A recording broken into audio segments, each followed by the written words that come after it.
எனக்கு வேணாம், அவனுக்கு உண்மை எடுங்க. ஆமா, பொங்கல் அவங்க அவங்க 10ஆம் தேதி இருக்கு. 4 நாள் தானே இருக்கு.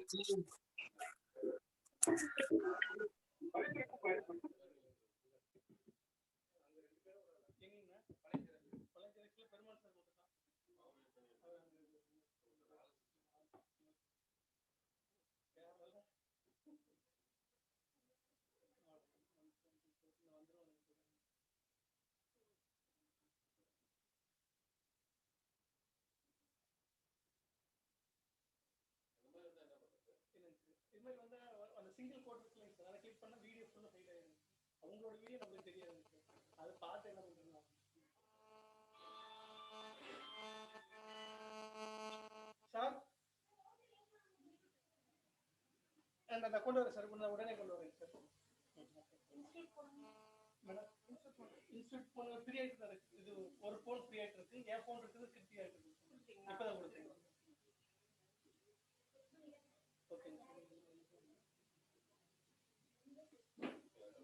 அப்படியே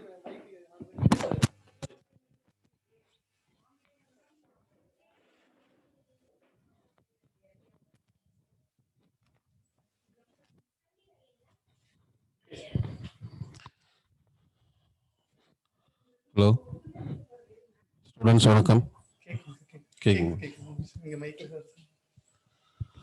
ஓகே, நம்ம நீண்ட இடைவெளிக்கு பிறகு சந்திக்கிறோம்.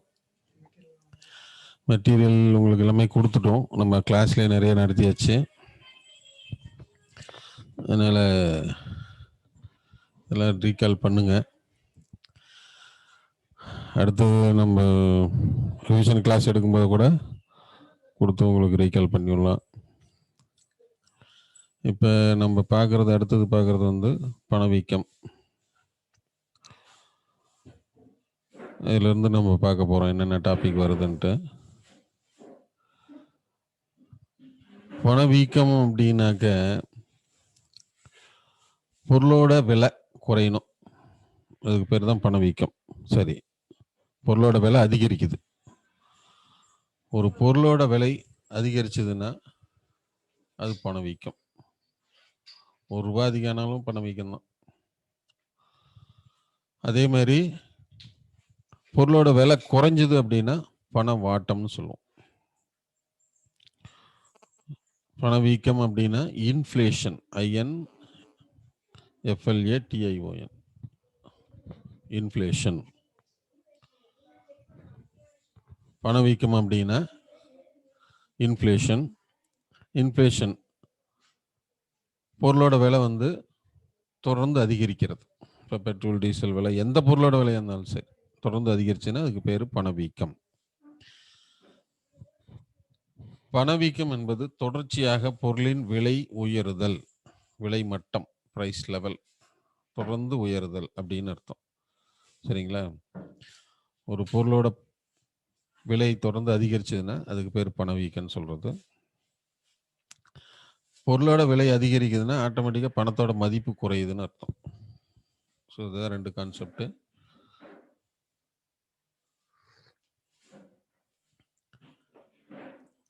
இதில் ஒரு வேர்டு இருக்கு பாருங்க, குறைந்த அளவு பண்டங்களை அதிக அளவு பணம் துரத்தும் நிலை பணவீக்கமாகும் என கூறியவர் யாருன்னா கோல்பர்ன் அப்படிங்கிறவர். அதாவது குறைந்த அளவு பண்டங்களை அதிக அளவு பணம் துரத்தும். அதாவது பை நிறைய பணம் கொண்டு போய் கை நிறைய பொருள் வாங்குறோன்னு ஒரு பழமொழி இருக்கு. அப்படி சொல்றோன்னா அது வந்து பணவீக்கம்னு சொல்லுவோம். சரி, பணவீக்கம்னா பொருளோட விலை உயருது, அவ்வளோதான். டக்குன்னு ஞாபகம் வச்சுங்க. இந்த ஒரு இது வேர்டு, இந்த கொட்டேஷன் மட்டும் இருந்துச்சு. குறைந்த அளவு பண்டங்களை அதிக அளவு பணம் துரத்தும் நிலை பணவீக்கம். பணவீக்கத்தை அளவிடுவது பார்த்தீங்கன்னா 2 விஷயம். ஒன்று மொத்த விலை குறியீட்டு எண் ஒன்று, இன்னொன்று வந்து நுகர்வோர் விலை குறியீட்டு எண் ஒன்று. இந்த 2ன்னு சொல்கிறோம். அந்த மொத்த விலை குறியீட்டுன்னா அதுக்கு குறிப்பிட்ட பொருள்களை கணக்கில் வச்சுக்குவாங்க. நுகர்வோர் விலை குறியீட்டுன்னா அது குறிப்பிட்ட அளவு பொருள்களை வச்சுருப்பாங்க. அதில் மொத்த விலை குறியீட்டுன்னா பார்த்தீங்கன்னா ஒரு 270 பொருள், சில்லறை விலை குறியீட்டு அதான் நுகர்வோர் விலை குறியீட்டுன்னா அது ஒரு 250 பொருள் அப்படின்னு கணக்கு வச்சுக்கலாம். அடுத்தது பணவீக்கத்தை கணக்கிடுவது யார் கணக்கிடுறாங்க அப்படின்னா ரெண்டுமே சொல்லலாம். இந்த ரெண்டும் central statistical organisation, national sample survey organisation. இந்த சிஎஸ்ஓ மத்திய புள்ளியியல் அமைப்பினுடைய ஒரு அங்கம் தான் இந்த என்எஸ்எஸ்ஓன்னு சொல்லுவோம். சரிங்களா? பணவீக்கத்தை யாரு கணக்கிடுறாங்கன்னு கேட்டாங்கன்னா தாராளமாக நீங்கள் வந்து மத்திய புள்ளியியல் அமைப்பு அல்லது தேசிய புள்ளியியல் அமைப்புன்னு சொல்லுவாங்க. நேஷனல் ஸ்டாட்டிஸ்டிக்கல் ஆர்கனைசேஷன் சொல்லுவோம். எல்லாமே ஒன்று தான். மத்தியனாலும் தேசியனாலும் ஒன்று தான். ஸோ சில இடத்துல என்எஸ்ஓன்னு சொல்லுவோம், சில இடத்துல சிஎஸ்ஓன்னு சொல்லுவாங்க. ஆனால் இங்கிலீஷில் சிஎஸ்ஓன்னு தான் சொல்லுவோம். என்எஸ்எஸ்ஓ அப்படின்னாக்க தேசிய மாதிரி ஆய்வு அமைப்புன்னு சொல்றது. இதனுடைய சிஎஸ்ஓடைய இன்னொரு ஒரு ஆர்கன் அப்படின்னு சொல்லலாம், ஒரு உறுப்பு.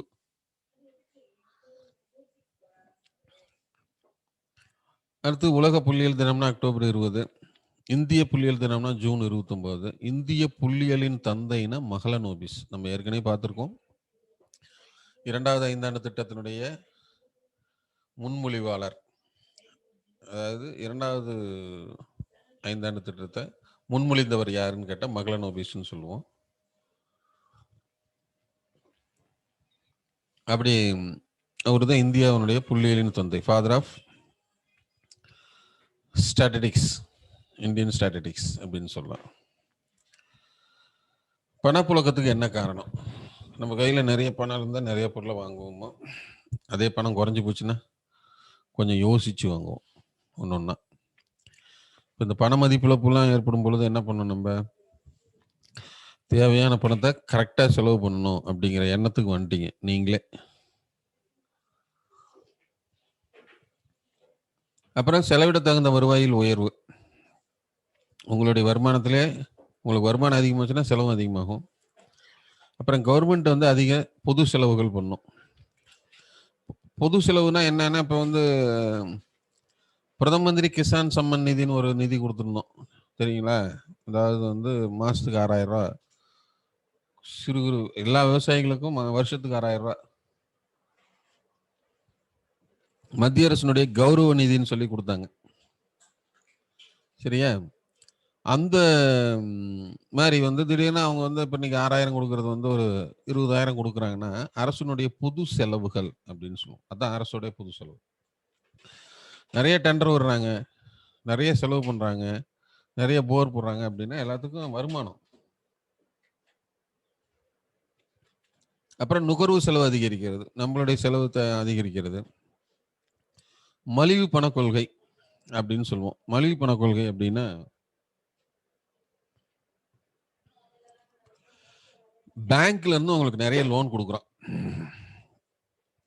எந்தெந்த பேங்க்ல எவ்வளவு பணம் வேணாலும் கடன் கொடுக்குறாங்க. திடீர்னு போய் ஒரு ஆதார் கார்டு காமிச்சோம்னா நீ இந்த ஊர் தானேன்னு தெரிஞ்சுக்கிட்டு உடனே என்ன பண்றாங்க? உங்களுக்கு லோன் கொடுக்கறது. அப்புறம் பேங்கோட இன்ட்ரெஸ்ட் குறைக்கிறது. பேங்கோட இன்ட்ரெஸ்ட் குறைச்சானா ஆட்டோமேட்டிக்காக பணம் பேங்க்ல டெபாசிட் பண்ணி என்னடா பண்றோம், நம்ம கையில் வேற யாராவது கேட்டால் கூட கொடுக்கலாம், இல்லைன்னா ஏதாவது பொருள் வாங்கி போடலாம் அதுக்கு அப்படின்னு நினைப்போம்.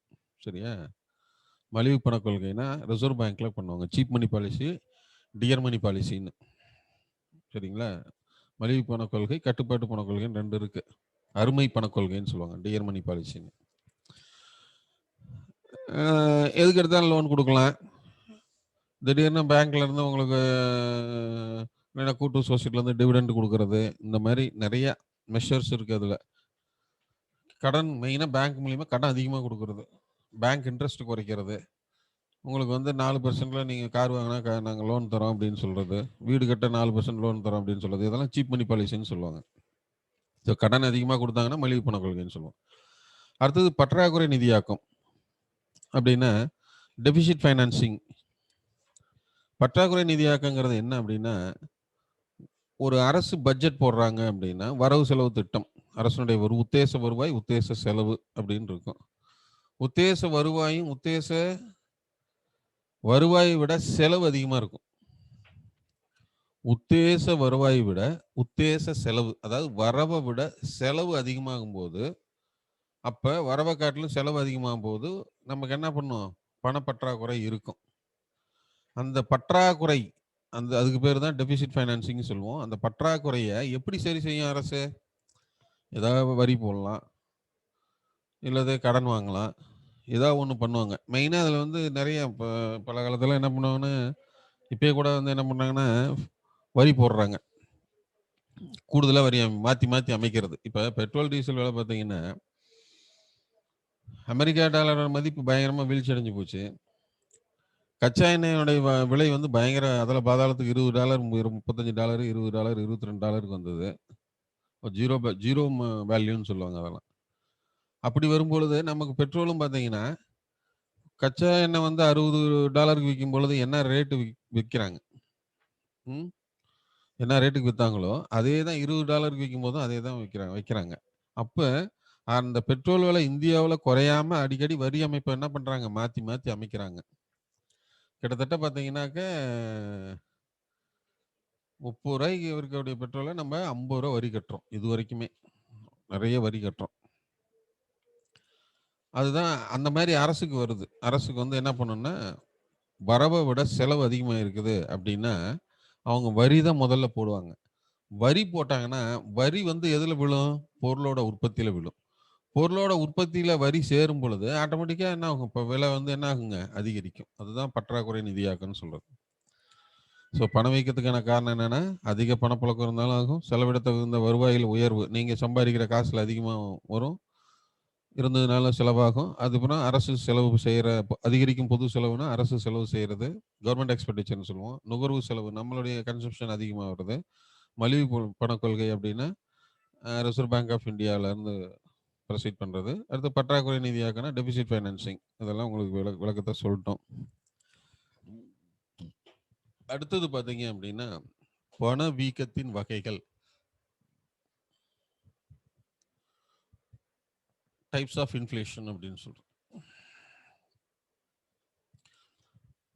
ஃபர்ஸ்ட் ஒன்று தவழும் பணவீக்கம், கிரீப்பிங் இன்ஃப்ளேஷன் சொல்றது. தவழும் பணவீக்கம் அல்லது மிதமான பணவீக்கம். இந்த வேர்டு தான் முக்கியம். விலைவாசி உயர்வு மக்கள் எளிதில் உணர முடியாத அளவில் இருக்கும் பணவீக்கம். விலைவாசி உயர்வதை மக்கள் எளிதில் உணர முடியாத அளவில் இருக்கும் பணவீக்கம் 1%, 2% விலை உயர்வு இருக்கும். இது மிக குறைவாக மிதமாக விலை உயரும். இப்போ பெட்ரோல் டீசல் விலை பார்த்தீங்கன்னா முன்னெல்லாம் ஒரு ஃபிக்ஸட் ரேட் இருக்கும். 3 மாதம் 2 மாதத்துக்கு ஒரு தடவை ஃபிக்ஸ் பண்ணுவாங்க. இப்போ பார்த்தீங்கன்னாக்க டெய்லியுமே இன்னைக்கு பார்த்தீங்கன்னா 30 காசு ஏறிச்சு, நாளைக்கு பார்த்தீங்கன்னா ஒரு 20 காசு ஏறும், நாளான்னைக்கு பார்த்தீங்கன்னா 10 காசு ஏறும். இப்படியே பார்த்துட்டு ஒரு 40 நாள் கழிச்சு பார்த்தோம்னா மொத்தமாக ₹10 ஏறி இருக்கும். ஸோ அந்த விலை உயர்வை நம்ம உணர முடியாத அளவு. ஏன்னா நேற்று பெட்ரோல் அடிச்சிருப்போம், அப்புறம் ஒரு வாரம் கழிச்சு அடிச்சா முந்தா நேற்று அடித்த பெட்ரோலுக்கு வந்து ₹75 இன்னைக்கு ₹80 வந்து நின்றுருக்கும். ஆனால் நமக்கு தெரியாது. ஸோ எளிதில் உணர முடியாத அளவில் அப்படி கொஞ்சம் கொஞ்சமாக ஹைக் பண்ணுறது அப்படின்னா தான் தவளும் பணவீக்கம்னு சொல்லுவோம். இந்த வேர்டு ரொம்ப முக்கியம். எளிதில் உணர முடியாத அளவில், கான் அண்டர்ஸ்டாண்ட். அடுத்தது நடக்கும் பணவீக்கம். ஒற்றை இலக்கத்தில் 3 to 9% இன்க்ரீஸ் அப்படின்னா நாம் வச்சுக்கலாம். நடக்கும் பணவீக்கம்னு அர்த்தம். அப்படியே ஒரு 4 8 அந்த மாதிரி ஏறுது பொருளோட. ₹10 வாங்க வேண்டிய பொருள் வந்தீங்கன்னா அடுத்தது பார்த்தீங்கன்னாக்கா ஒரு ₹11, 10%க்குள்ள ₹11, ₹100 விற்றது வந்து ₹109 அப்படின்னு சொல்கிறது. இந்த மாதிரி கொஞ்சம் விலை உயர்வு தெரியுது, நமக்கே தெரியுது அப்படின்னா அதை வந்து நடக்கும் பணவீக்கம்னு சொல்லுவோம். சரிங்களா? வாக்கிங் இன்ஃப்ளேஷன் அல்லது மூவிங் இன்ஃப்ளேஷன் சொல்கிறது. அதுதான் 3 to 9%. 1 to 2%னா தவளும் பணவீக்கம், 3 to 9 அப்படின்னா நடக்கும் பணவீக்கம். அப்புறம் ஓடும் பணவீக்கம் 10, 20 திடீர்னு ஏறும். அப்படி ஏறிச்சுனாக்க அது வந்து ஓடும் பணவீக்கம்னு சொல்லுவோம். 10 to 20% ஏறிச்சுன்னா அது வந்து ஓடும் பணவீக்கம் அப்படின்னு சொல்றது.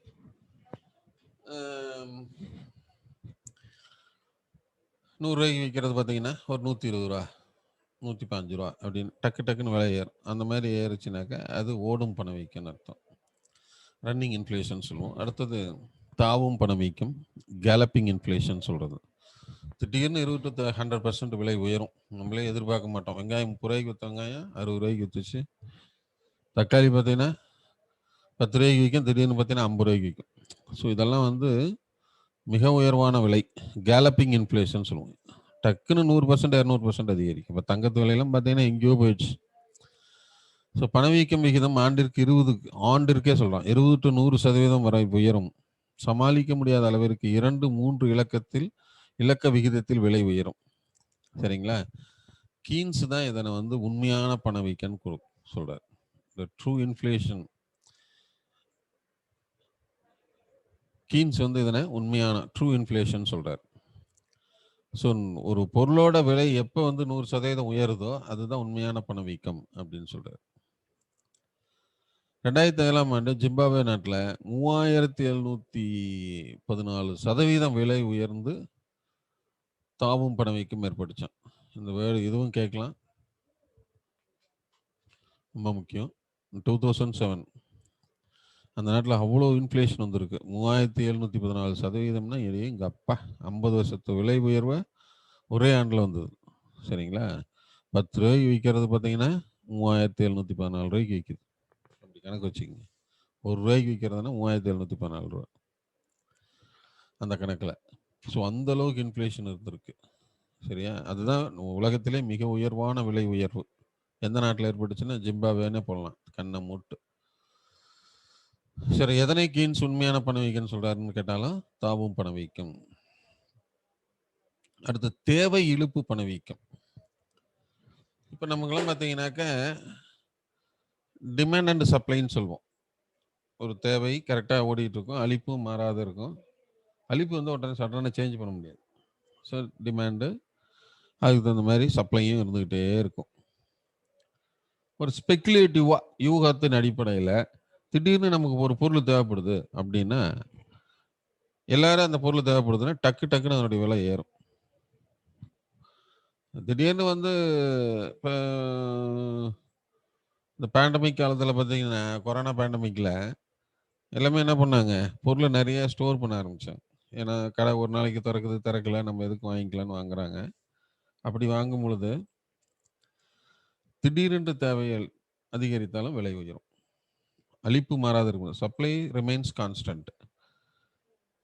அப்போ அளிப்பு வந்து சப்ளை சைடில் வந்து கரெக்டாக இருக்கும் பொழுது திடீர்னு தேவை இருந்ததுன்னா ஸ்பெக்குலேட்டிவாக ஊகத்தின் அடிப்படையில் நம்ம வாங்குறோம் அப்படின்னா மழை வருது, தேவையான பொருளை வாங்கி வச்சுக்கிங்க அப்படின்னு நம்ம கவர்மெண்ட்டே சொல்லுவோம். 4 நாளைக்கு மழை இருக்குது வாங்கி வச்சுக்கிங்கன்னு சொல்லுவோம். அந்த மாதிரி ஏற்படும்போது நம்ம போய் பொருளை வாங்க போனோம்னா விலை அதிகமாயிடும். அடுத்து செலவு உந்து பணவீக்கம். மூலப்பொருள் இதர இடுபொருள்களோட விலை உயர்வு ஏற்பட்டுச்சுன்னா ஆட்டோமேட்டிக்காக விலை உயரும். அதுதான் செலவு உந்து பணவீக்கம். அது டிமாண்ட் புல், இது காஸ்ட் புல். சரிங்களா? காஸ்ட் புஷ் இன்ஃப்ளேஷன் அப்படின்னு. ஸோ கேட்கலாம், அளிப்பு மாறாது இருக்கும் பொழுது ஏற்படும் பணவீக்கம், தேவை அதிகரித்தால் என்ன பணவீக்கம் ஏற்படும் கேட்கலாம். அடுத்தது காகித பணவீக்கம், பேப்பர் இன்ஃப்ளேஷன் சொல்லுவோம். மைய வங்கி அதிகமான காகித பயன்பாட்டிற்கு விடுவிக்கும் பொழுது ஏற்படும் விலைவாசி உயர்வு, காகித பணவீக்கம். கண்டிப்பாக மணி சர்க்குலேஷன் அதிகமாச்சு அப்படின்னா கண்டிப்பாக இன்ஃப்ளேஷன் ஏற்படும். மணி சப்ளைங்கிறது என்னன்னா ஏதோ ஒரு ரீசனுக்கு பணம் இப்போ வந்து பற்றாக்குறை நிதியாக்கம்னு இருக்குன்னு வச்சுங்களேன். நம்ம பார்த்தோம்ல, பற்றாக்குறை நிதியாக்கத்தில் வந்து கவர்மெண்ட் வந்து புதுசாக வரி போடலை அப்படின்னா உடனே என்ன பண்ணுவாங்கன்னா அந்த டைமில் வந்து ஒரு 1000 கோடி அடித்து வெளியிடுங்க அப்படின்னு சொன்னோன்னா ஆட்டோமேட்டிக்காக அது மக்கள் கையில் வந்து சேர்ந்துடும்.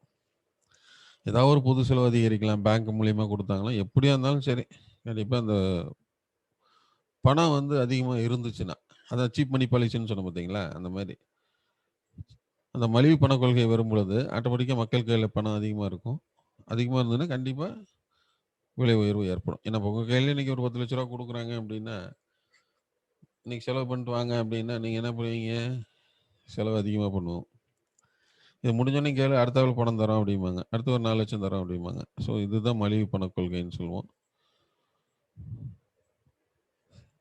காகித பணம் அதிகமாக இருந்ததுன்னா கண்டிப்பாக அது சென்ட்ரல் கவர்மெண்ட் தானே, அந்த சாரி சென்ட்ரல் பேங்க் தானே, அவங்க தானே அச்சிட்டு வெளியிடுறாங்க. அதே தான் கேளுங்க, கடன் பணவீக்கம். இன்னைக்கு வங்கிகள் தாராளமாக கடன் அளிக்கும் பொழுது என்ன ஆகும், விலைவாசி உயர்வினை ஏற்படுத்தும். அடுத்து வரவு செலவு பற்றாக்குறை தூண்டல் பணவீக்கம். முன்னாடி பார்த்தோம் பார்த்தீங்களா? பட்ஜெட்டில் ஏற்பட்ட பற்றாக்குறையை சரி செய்ய மைய வங்கி கூடுதலாக காகித பணத்தை அச்சிட்டு வெளியிடுகிறது. இதனால் பணப்புழக்கம். அதே காகித பணவீக்கம் அதே தான், வரவு செலவு இது எல்லாமே ஒரே மாதிரி தான். அடுத்து லாப தூண்டல் பணவீக்கம்.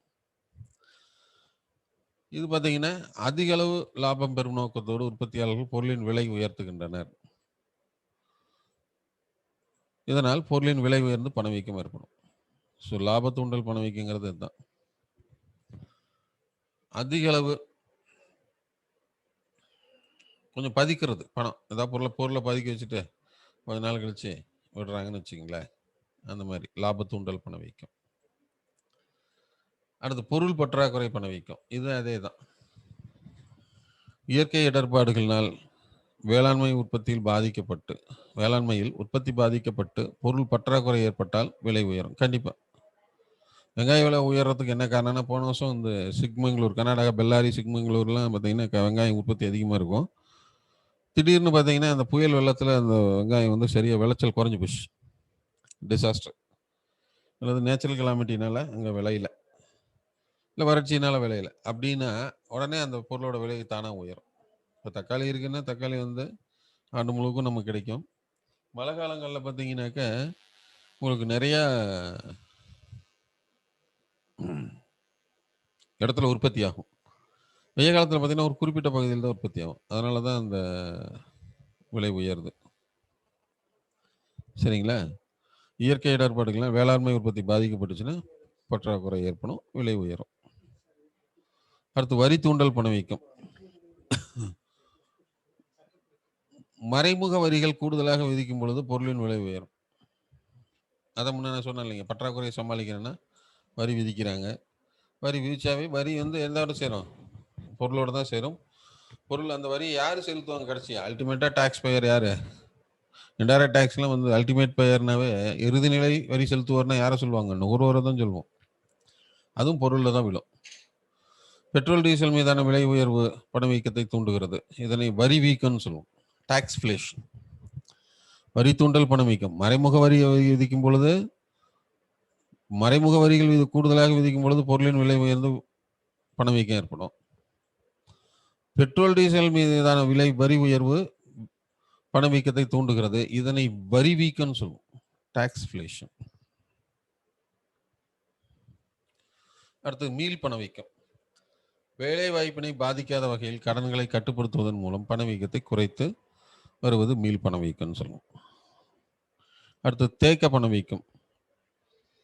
பொருளாதார வளர்ச்சியில் தேக்க நிலையும் வேலை வாய்ப்பினும் அதிக அளவிலான பணவீக்கம் ஒன்றிணைந்த சூழ்நிலையே தேக்க பணவீக்கம் ஆகும்.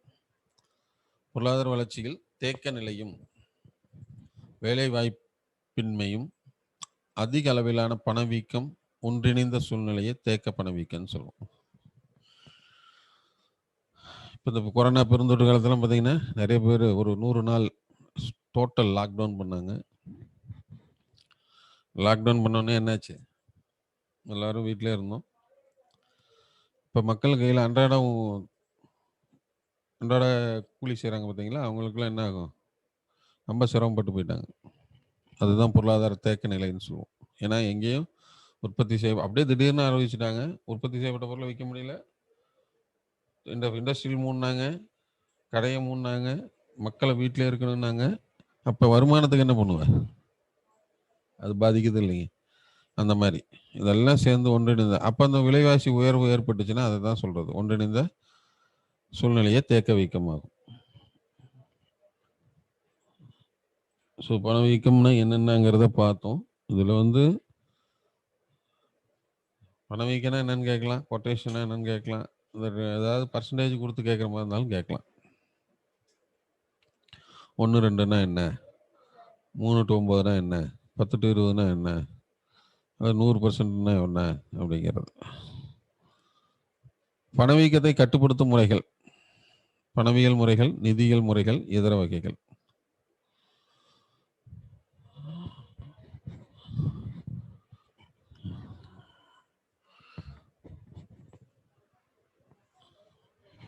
பணவியல் முறைகள் உற்பத்தி, அதாவது பொருளோட விலையை கட்டுப்படுத்தி வைக்கலாம், அரசு வாங்கி வைக்கலாம், அதுதான் பணவியல் முறைன்னு சொல்கிறோம். நிதியியல் முறைகள்னா வரியை குறைக்கலாம், பணம் சம்பந்தப்பட்ட நடவடிக்கைனா பண கொள்கை, நிதி கொள்கைனா வரி சம்பந்தமா இருக்கு.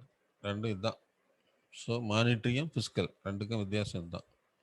நிதி அப்படின்னாவே நீங்கள் என்ன பண்ணலாம், நிதி அப்படின்னு கணக்கில் வந்துச்சுனாவே வரியை பற்றி தான் படிக்கிறோம், வரவு செலவு படிக்கிறோம்.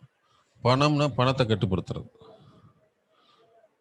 சரிங்களா? பண அளப்பு இப்போ வந்து காகித பணத்தை குறைக்கிறது, பணப்புழக்கத்தை குறைக்கிறது, வட்டி விகிதத்தை அதிகப்படுத்துறது, சேமிக்கிறவங்களுக்கு ஊக்கத்தொகை ஊக்கப்படுத்துறது, அடுத்தது பார்த்தீங்கன்னா விலை உயர்வை கட்டுப்படுத்துறது, இதெல்லாம் பார்த்தீங்கன்னா பணவியல் முறைகள். நிதியியல் முறைகள்னா வரி விதிக்காமல் இருக்கிறது, வரியை குறைக்கிறது, அப்படி. அப்புறம் வேற இதர மெசேஜ், பற்றாக்குறையான பொருளை இறக்குமதி பண்ண அந்த மாதிரி கொடுக்கறது, அந்த மாதிரி சொல்லலாம். அடுத்தது மைய வங்கி வட்டி வீதத்தை அதிகரிக்கலாம். சென்ட்ரல் பேங்க் வந்து திடீர்னு பணப்புழக்கத்தையோ rate of interest deposit interest அதிகப்படுத்துகிறாங்கன்னு வச்சுங்களேன். இந்த ரேட்டு இன்ட்ரெஸ்ட் அதிகப்படுத்தினாங்கனாவே அவங்க என்ன பண்ணுவாங்க, மக்கள் வந்து நிறைய பேர் பேங்க்கில் டெபாசிட் பண்ணலான்னு வருவாங்க. பேங்க் வந்து இந்த ரொக்க இருப்பு வீதம் நீர்மை இருப்பு வீதம் வந்து பேங்க்கோட கேரக்டர். இந்த ரொக்க இருப்பு விதங்கிறது வந்து பேங்க், ஒவ்வொரு கமர்ஷியல் பேங்க்குன்னு சொல்லுவோம். நம்ம வங்கி அடுத்தது பார்ப்போம், அதில் பார்ப்போம். ஒவ்வொரு பேங்க்கும் மைய வங்கிகிட்ட, அதாவது சென்ட்ரல் பேங்க்கில், ரிசர்வ் பேங்க்கில் டெபாசிட் வச்சுருப்பாங்க. கேஷ் ரிசர்வ் ரேஷியோன்னு சொல்கிறோம். அடுத்து நீர்மை இருப்பு விகிதம் அப்படின்னா ஸ்டாச்சுட்டரி லிக்விடிட்டி ரேஷியோ அப்படின்னு சொல்கிறது. இந்த ஸ்டாச்சுட்டரி லிக்விடிட்டி ரேஷியோ அப்படிங்கிறது என்ன அப்படின்னா, பொருளாக இல்லாமல் அதை பணமாக மாற்றக்கூடிய உடனடியான ஒரு விஷயம்.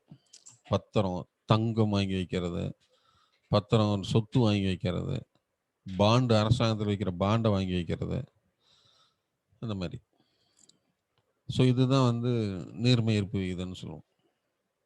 இது பேங்க்கு சம்மந்தப்பட்டது. இப்போ பேங்க்கு, கமர்ஷியல் பேங்க்னாவே என்னன்னு சொல்லுவோம் நம்ம, வணிகம், லாப நோக்கத்தோடு செயல்படுவது தான் வங்கிகள், அது வணிக வங்கிகள்னு சொல்லுவோம். அப்புறம் நுகர்வோர் கடனை கட்டுப்படுத்துறது. அடுத்து மீள் வாங்கல் விகிதம், திரும்ப மீள் வாங்கல் விகிதம் ஆகியவற்றை உயர்த்துறது. ரெப்போ ரேட், ரிவர்ஸ் ரெப்போ ரேட்டுன்னு சொல்லுவோம். அடுத்து அரசனுடைய செலவை குறைக்கணும். இது ஒன்றும் இல்லை, அந்த மீள் வாங்கல் விகிதம், ரெப்போ ரேட் அப்படின்னா மைய வங்கி பிற வங்கி, அதாவது பின்னாடி வங்கிகளில் வருது. மைய வங்கி வந்து பிற வங்கிகளுக்கு கொடுக்குற கடனுக்கு வசூலிக்கிற வட்டி. மீள் வாங்கல் விகிதம்னா வணிக வங்கியிலிருந்து மைய வங்கி கடன் வாங்கியிருந்தோன்னா அதுக்கு கொடுக்குற வட்டி. இதுதான் ரிவர்ஸ் ரெப்போ ரேட்டுன்னு சொல்லுவோம். அது பின்னாடி வருது.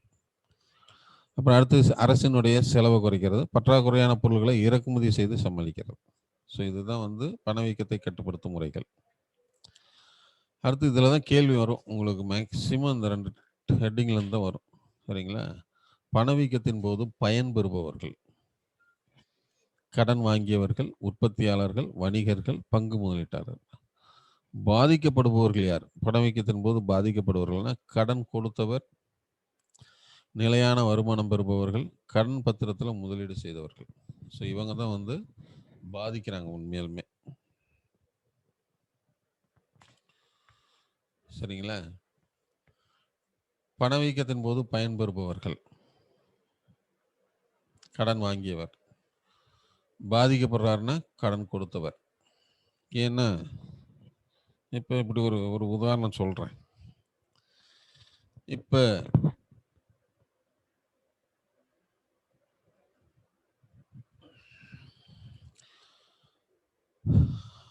தங்கம் ஒரு பவுன் அல்லது ஒரு கிராம் ஏதோ ஒன்று கணக்கு வச்சுக்கோ, ஒரு 10,000க்கு விற்குது.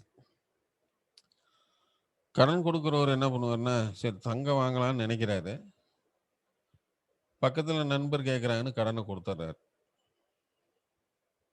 அவர் வாங்கிக்கிறார். ஒரு 3 மாதம் கழிச்சு திருப்பி கொடுக்கலான்னு கொடுக்குறாரு. அப்போ தங்கத்தோட விலை 13 ரூபா ஆயிடுது. இப்போ வாங்கிட்டு போகிறவர் என்ன பண்ணுறாருன்னா, பவுன் வாங்கி அதே கிராம் தங்கத்தை வாங்கி வாங்கிடுறாரு. திருப்பி 1 மாதம் 2 மாதம் கழிச்சு அந்த தங்கத்தை விற்றுட்டு இவருக்கு அந்த பணத்தை 10,000 கொடுத்துறாரு. இப்போ அவருக்கு என்ன கிடைக்குது? லாபம் கிடைக்குது. சரிங்களா? அவருக்கு லாபம்.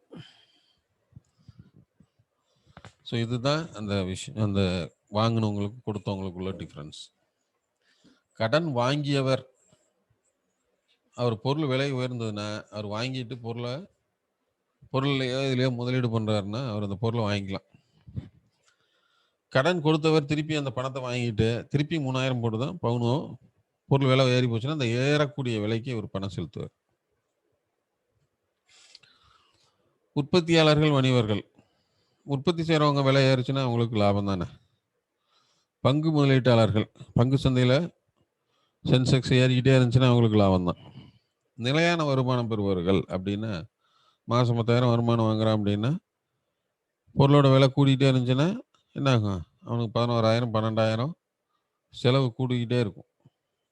அதனால் அந்த அவனுக்கும் அவனோட இண்டிவிஜுவல் ஃபேமிலிக்கும் பற்றாக்குறை ஏற்படும். அதுதான் வந்து நிலையான வருமானம் பெறுபவர்கள் பாதிக்கப்படுவார்கள். கடன் பத்திரத்தில் முதலீடு செய்தவர்களும் அதே தான். ஒரு ரேட் ஆஃப் இன்ட்ரெஸ்ட் கொடுப்பாங்க.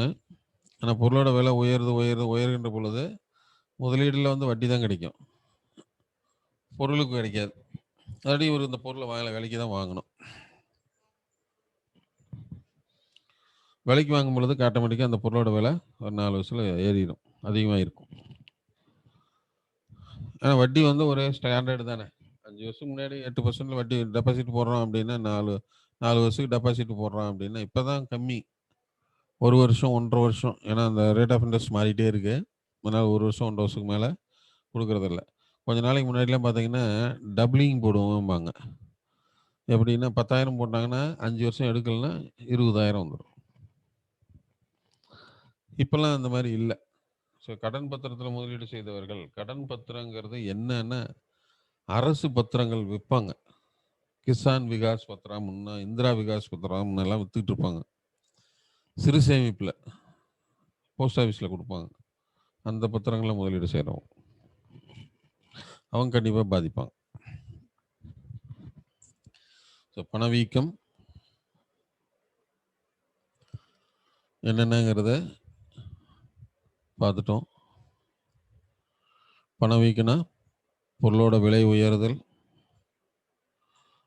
பணத்தின் மதிப்பு குறையிறது. இந்த ரெண்டுமே ஒரே டைமில் தெரிஞ்சுக்கணும். குறைந்த அளவு பண்டங்களை அதிக அளவு பணம் துரத்துகிறது அப்படின்னாக்க அப்படின்னு சொன்னவர் யாருன்னா கோல்பர்ன். பணவீக்கத்தை அளவிடும் கருவிகள் என்ன? மொத்த விலை குறியீட்டின், நுகர்வோர் விலை குறியீட்டின், ரெண்டு இருக்கு. பணவீக்கத்தை கணக்கிடுவதுன்னா மத்திய புள்ளியியல் அமைப்பு. பணவீக்கத்தை கணக்கிடுவது மத்திய புள்ளியியல் அமைப்பு. NSSO கொடுத்தாலும் போடலாம், ரெண்டும் கொடுக்க மாட்டாங்க, ஏதோ ஒன்று தான் தருவாங்க.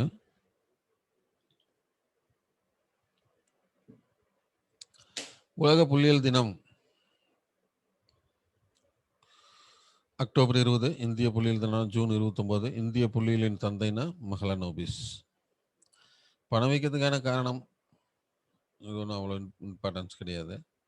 இந்த வகைகளில் சில வார்த்தைகள், எளிதில் உணர முடியாத விலை உயர்வு அப்படின்னா தவளும் பணவீக்கம். 3 to 9% விலை ஏறிச்சுன்னா என்ன பணவீக்கம்? 10 to 20% விலை உயருது அப்படின்னா ஓடும் பணவீக்கம். தாவும் பணவீக்கம் அப்படிங்கிறது 100% விலை ஏறுறது. 20 to 100% விலை ஏறிச்சுனாவே ஒரு ஆண்டில் அது தாவும் பணவீக்கம். கீன்ஸ் எதை தான் உண்மையான பணவீக்கம்னு சொல்கிறார். கீன்ஸ் எந்த பணவீக்கத்தை உண்மையான பணவீக்கம் என குறிப்பிடுகிறார் அப்படின்னு கேட்கலாம். அது 2007 ஆண்டு ஜிம்பாப்வே நாட்டில் மிக அதிகமான பணவீக்கம் ஏற்பட்டுச்சு. உலகிலேயே மிக அதிகமான பணவீக்கம் ஏற்பட்ட நாடு எதுன்னா ஜிம்பாப்வே. அப்புறம் இதில் கேட்கலாம், அளிப்பு மாறாது இருக்கும் பொழுது, அளிப்பு மாறாமல் இருக்கும் பொழுது திடீரென்று தேவை அதிகரித்தால் என்ன பணவீக்கம் ஏற்படும்? செலவு உந்து பணவீக்கம். மூலப்பொருளோட ஒரு செலவு கூடுச்சுன்னா செலவு உந்து பணவீக்கம். அப்புறம் காகித பணவீக்கம், கடன் பணவீக்கம், வரவு செலவு பற்றாக்குறை தூண்டல் பணவீக்கம், பட்ஜெட் இன்டியூஸ்டு இன்ஃப்ளேஷன் சொல்லுவோம். பட்ஜெட்டில் ஏற்பட்ட பற்றாக்குறையை சரி செய்ய மைய வங்கி கூடுதலாக காகித பணத்தை வச்சுட்டு வெளியிடும் அல்லது வரி விதிப்பாங்க. இது ரெண்டில் ஏதாவது ஒன்று தான் நடக்கும். அடுத்து லாப தூண்டல், பொருள் பற்றாக்குறை பணவீக்கம், வரி தூண்டல் பணவீக்கம். அடுத்தது இந்த வரி வீக்கம், இது நல்லா பார்த்துங்க. பெட்ரோல் டீசல் மீதான வரி உயர்வு என்ன பணவீக்கத்தை தூண்டுகிறதுன்னு கேட்கணும். அது வரி வீக்கம். அடுத்து தேக்க பணவீக்கம். பொருளாதார தேக்க நிலையும் வேலை வாய்ப்பின்மையும் அதிக அளவு ஏற்பட்டால் என்ன பணவீக்கம் ஏற்படும் கேட்பாங்க. பொருளாதார தேக்க நிலை, வேலை வாய்ப்பின்மை ரெண்டும் ஏற்பட்டுச்சுன்னா என்ன பணவீக்கம்னு சொல்லுவாங்க? தேக்க பணவீக்கம். அடுத்தது கட்டுப்படுத்தும் முறைகளில் பெருசாக வராது. அதுக்கப்புறம் பயன்பெறுபவர்கள், பாதிக்கப்படுபவர்கள், இது நல்லா ஞாபகம் வச்சுங்க. கடன் வாங்கியவர் பயன்பெறுவர், கடன் கொடுத்தவர் பாதிக்கப்படுவர். இதுவும் கொடுத்து கேட்கலாம். அடுத்தது பணவாட்டம்.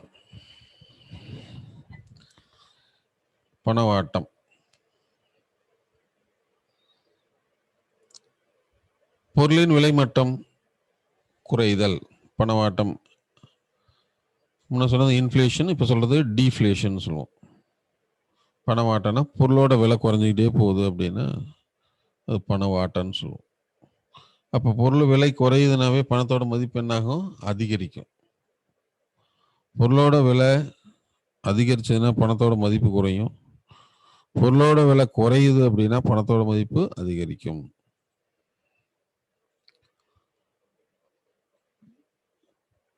அவ்வளோதான், இந்த ஒரே இதுதான். அதுலலாம் பணவாட்டத்தில் ஒன்றும் பெருசாக இல்லை. அதிக பணவீக்கமும் அதிக பணவாட்டமும் பொருளாதார வளர்ச்சிக்கு உகந்ததல்ல. ரொம்ப விலை ஏறிச்சினாலும் நல்லா இருக்காது, ரொம்ப விலை குறைஞ்சாலும் நல்லா இருக்காது, மிதமாக இருக்கணும். ஸோ இந்த ரெண்டு பணவீக்கம்னா இதுதான்.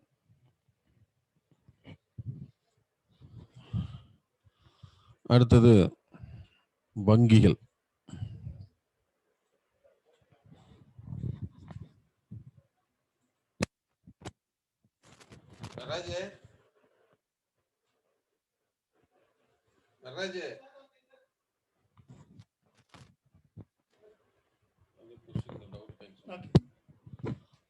இதில் ஏதாவது டவுட் இருந்தால் கேளுங்க.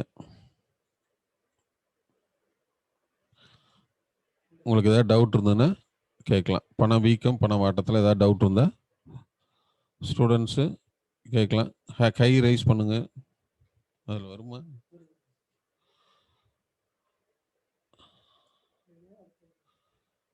ஏதாவது டவுட் இருந்தால் கேளுங்க. ஓகே, நான் நடத்துனது அவ்வளோ தெளிவாக இருக்குதா உங்களுக்கு? ரைட்டு. அடுத்தது சரி, அடுத்தது பேங்க் போயிடலாம். வங்கி என்ற சொல் ஜெர்மன் மொழி சொல். இது ஒன்று கேட்கலாம். நவீன வாணிபத்தின் முதுகெலும்பு, இது ஒரு வேர்டு. பொருளாதார நடவடிக்கைகள் உயிர் நாடியாக இருப்பது நிதி. வங்கி என்ற சொல் ஜெர்மன் மொழி சொல். நவீன வாணிபத்தின் முதுகெலும்புனா வங்கிகள், பொருளாதார நடவடிக்கை உயிர் நாடியாக இருப்பது நிதி. ஏன்னா வங்கினாவே நிதி தானே, பணம் தானே மெயின். அடுத்தது உலகில் முதலில் தோன்றிய பொது மைய வங்கி எதுன்னா ஸ்வீடன் ரிக்ஸ் வங்கி. ஸ்வீடன்ல ரிக்ஸ் வங்கி.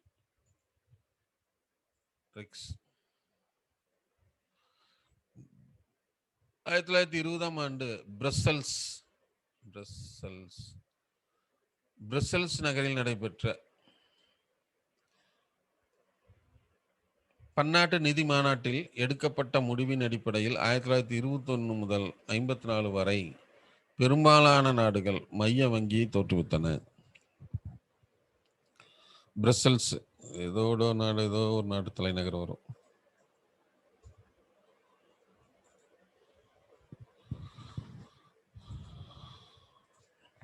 1920 பிரசல்ஸ் நடைபெற்ற மாநாடு.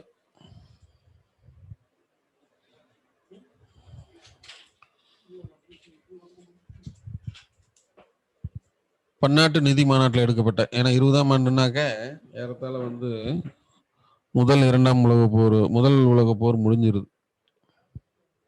அப்போ என்ன சொல்றாங்கன்னா, பணம் ஏன்னா நம்ம இந்தியாவிலே 1916 தான் பணப்புழக்கமே வந்தது. அதுக்கு முன்னாடிலாம் பணப்புழக்கம் அவ்வளவா இல்லை. சரிங்களா? பணப்புழக்கம் இல்லை. பணப்புழக்கமே நம்ம இந்திய அரசு ஆங்கிலேயர் ஆட்சி காலத்தில் இந்திய அரசு 1916ஆம் ஆண்டு 1916 அதுதான் கரெக்டாக இருக்கும். அந்த பின்னாடி வருது. 16ஆம் ஆண்டில் தான் முதல்ல பணமே விடுறாங்க. 1 ரூபா 2 ரூபாலாம் வெளியிடுறாங்க. அதுக்கு முன்னாடிலாம் பார்த்தீங்கன்னா நேச்சுரல் மணின்னு சொல்லுவோம். தங்கம், வெள்ளி, பித்தளை அப்படின்னு சொல்கிறது. இதெல்லாம் தான் பயன்படுத்துனாங்க. வெள்ளி நாணயங்கள், செப்பு நாணயங்கள். ஆங்கிலேய முகலாயர்கள் காலத்துலாம் செப்பு நாணயங்கள், வெள்ளி நாணயங்கள், வெண்கல நாணயங்கள்லாம் பயன்படுத்துனாங்க. அதுக்கு முன்னாடி வேத காலத்தில் பார்த்தீங்கன்னாக்கா தங்க நாணயங்கள் பயன்படுத்தினாங்க. ஸோ தங்கம் எல்லாமே உலோகம் தான். உலகத்தில் எல்லா உலோகம் நம்ம எத்தனையோ உலோகங்களை பார்த்துருக்கோம். அப்படி எத்தனையோ உலோகங்கள் இருக்கு. இரும்பு இருக்கு, அலுமினியம் இருக்கு, டியூரா அலுமினியம் இருக்கு, பித்தளை, செம்பு, வெள்ளி, வெள்ளியம், தங்கம், இதெல்லாமே மெட்டல் தான். ஆனால் தங்கத்துக்கு மட்டும் எவ்வளோ மதிப்பு. நம்ம யாராவது தங்கம் இருந்ததுன்னா நமக்கு ரொம்ப பெருமையாக பேசிக்கிறோம். அதே நம்ம வீட்டில் ஒரு டன் கம்பி கிடக்குது, இரும்பு கம்பி இருக்குதுன்னு யாராவது பேசுகிறாங்களா? இல்லை நீங்கள் தான் கழுத்தில் பெண்கள்லாம் போட்டுக்கிறீங்களா ஆபரணமா? தங்கம் தான் மெயின். வேத காலத்திலேயே சொல்லிட்டான். ஏன்னா அந்த கலரு ரேர் மெட்டல், அதனால அதனுடைய விலை அதிகமாகுது. வேற ஒன்றும் இல்லை. இந்த நிறத்தோட கவர்ச்சி, பற்றாக்குறை, அந்த காலத்திலிருந்தே அந்த தங்கம் வச்சுருந்தா ஒரு பெரிய மதிப்பீடுன்னு சொல்லிட்டு இன்னைக்கு உலக நாடுகள் எல்லாமே தங்கத்தின் மீதான அதிக அளவு மோகம். தங்கம் இருந்தால் நல்லா இருக்கும் அப்படின்னு. வேர்ல்டுலே ஹையஸ்ட் ஆர்னமெண்ட், அதாவது ஆபரண நகைக்கு பர்ச்சேஸ் பண்ணுறது இந்தியா தான். இப்போ அமெரிக்கா வந்துருச்சு. அவங்களும் அவங்களாம் முன்னாடி போட மாட்டாங்க. இப்போல்லாம் நிறைய பேர் தங்கம் யூஸ் பண்ண ஆரம்பிச்சிட்டாங்க. அப்புறம் நிலையான முதலீடுன்னு இன்னைக்கெல்லாம் வந்துருச்சு. இந்த கொரோனா காலத்தில் பார்த்தீங்கன்னா தங்கத்தோட விலை ஏறதுக்கு காரணமே என்னன்னா, உலக முதலீட்டாளர்கள் தொழிலில் பங்கு சந்தையில் போடல. எல்லாம் தன்னுடைய முதலீடெல்லாம் தங்கத்தில் போட்டிருக்கான். இன்னைக்கு ஒரு 10 பவுன் வாங்கி வச்சா ஒரு 10 நாள் இருந்ததுன்னா ஒரு 5000 கிடைக்கும் அப்படிங்கிற மாதிரி. அது மாதிரி பெரிய பெரிய பணக்காரலாம் என்ன பண்ணான்னா 100 கிலோ 200 கிலோ வாங்குறான். 4 நாள் 10 நாள் கழிச்சு விற்கிறான். ஏன்னா விலை ஏறிக்கிட்டே இருக்குது. ஆன்லைன் மார்க்கெட்டிங் தானே அது. விலை ஏறிக்கிட்டே இருக்கு. அதாவது என்கிட்ட இத்தனை கிலோ இருக்குது இவ்வளவு விலை அப்படின்னு அப்படியே ஆன்லைன்லேயே ஓடிட்டு இருக்குது. கண்ணில் தங்கம் இருக்குதோ இல்லையோ. அது மாதிரி தங்கத்துக்கு அந்த வேத காலத்துல இருந்தே ரொம்ப முக்கியத்துவம் கொடுத்துட்டான். அப்ப நாணயங்கள் புதுசா வெளியில விடணும். அப்ப யார் அச்சிடுறது? இப்ப அந்த பிரச்சனை வருது. இப்ப நம்ம பிரசிடென்சியல் பேங்க்னு சொன்னோம். ஃபர்ஸ்ட் இம்பீரியல் பேங்க், அப்புறம் பிரசிடென்சியல் பேங்க் வந்தது. பம்பாய் வங்கி, வங்காள வங்கி, சென்னை வங்கின்னு சொல்லி ஒரு 3 வங்கி தொடங்கினாங்க. இப்போ 1857 தொடங்கினாங்க. அந்த வங்கிலாம் பார்த்தீங்கன்னாக்கா அவங்களுக்கு தேவையான பணத்தை அவங்க வச்சிடுறாங்க. அதுக்கப்புறம் பேங்க் ஆஃப் இந்துஸ்தான் ஒன்று வந்துச்சு. அது அவங்களுக்கு தேவையான பணம் இது ஒரு பணம்னு சொல்லி பணத்துக்கு ஒரு மீடியம் ஆஃப் எக்ஸ்சேஞ்சாக இருக்கக்கூடிய பணத்துக்கு அங்கீகாரம் யாரும் கொடுக்கல. அப்போ பணத்தை அங்கீகாரம் பண்ணுறது, அச்சிட்டு வெளியிடுறது, அதை ரெகுலரைஸ் பண்ணுறது, மார்க்கெட்டிங் பண்ணுறது அப்படின்னா யார் பண்ணுறது?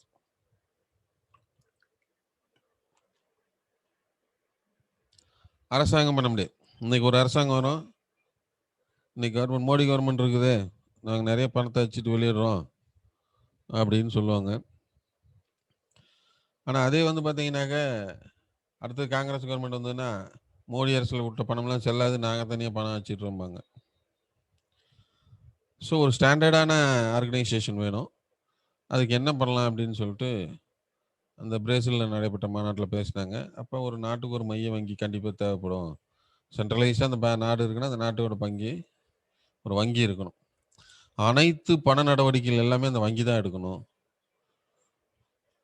அப்படின்னு ஒரு முடிவு பண்ணி தான் சென்ட்ரல் பேங்க் ஓப்பன் பண்ணணும்னு சொல்லி பண்ணாங்க.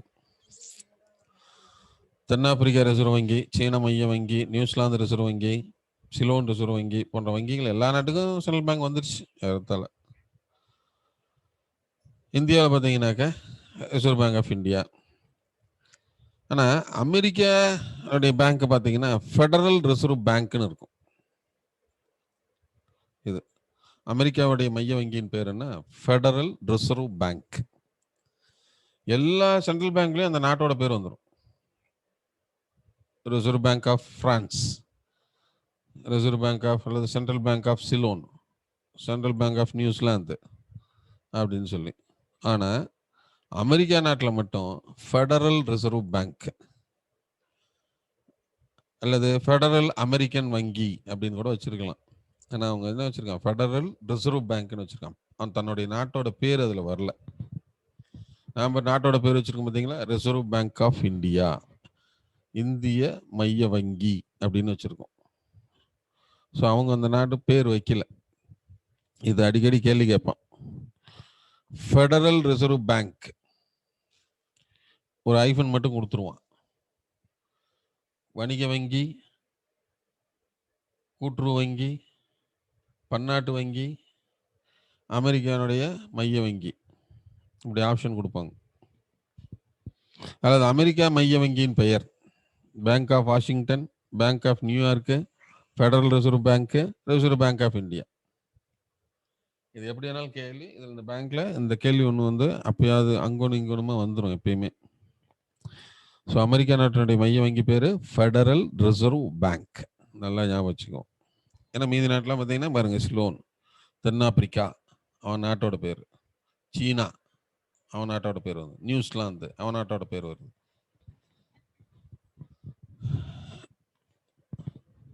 இங்கே வந்து பேங்க் ஆஃப் இங்கிலாந்து இதுவும் வந்து ஒரு ரிசர்வ் பேங்க் தான்.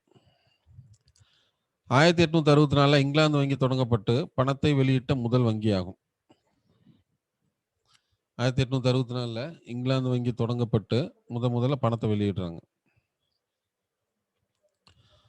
சரிங்களா?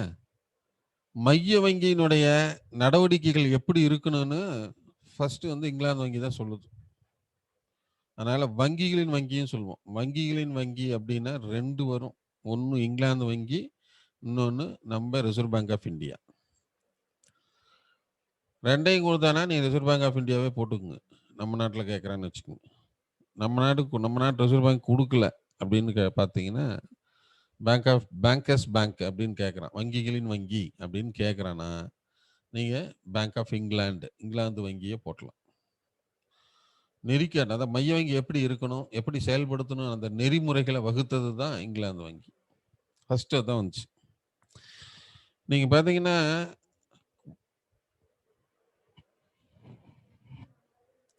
அரசியலமைப்பில் வந்து படிச்சிருப்பீங்க, சொல்லியிருப்பாங்க எழுதப்பட்ட சட்டம், எழுதப்படாத சட்டம், return constitution, unwritten constitution. Return constitution நம்மகிட்ட இருக்கு. அன்ரிட்டன் கான்ஸ்டியூஷன் எதை சொல்லுவாங்க? இங்கிலாந்து சொல்லுவாங்க. ஸோ முதல்ல கான்ஸ்டியூஷனை வந்து அவங்க கிரியேட் பண்ணினாங்க. ஃபர்ஸ்ட் அவங்க தான் பண்ணாங்க. அதனால அது அன்ரிட்டன் கான்ஸ்டியூஷன் சொல்லுவோம். நாம் ரிட்டன் கான்ஸ்டியூஷன் ஏன் சொல்றோம் அப்படின்னா, நம்மளுடைய இண்டிபெண்டன்ட் ரைட்ஸ், சொத்து வரி, இந்த பேச்சுரிமை, எழுத்துரிமை, இந்த ஃபண்டமெண்டல் ரைட்ஸ்லாம் எங்கே வாங்கணும் அப்படின்னா இங்கிலாந்துகிட்ட வாங்கணும்.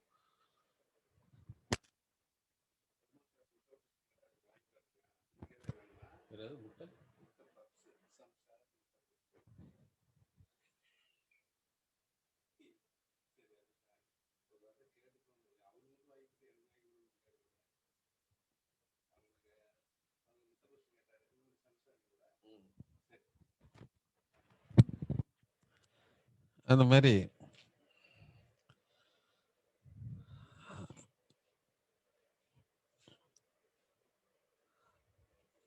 அடுத்தது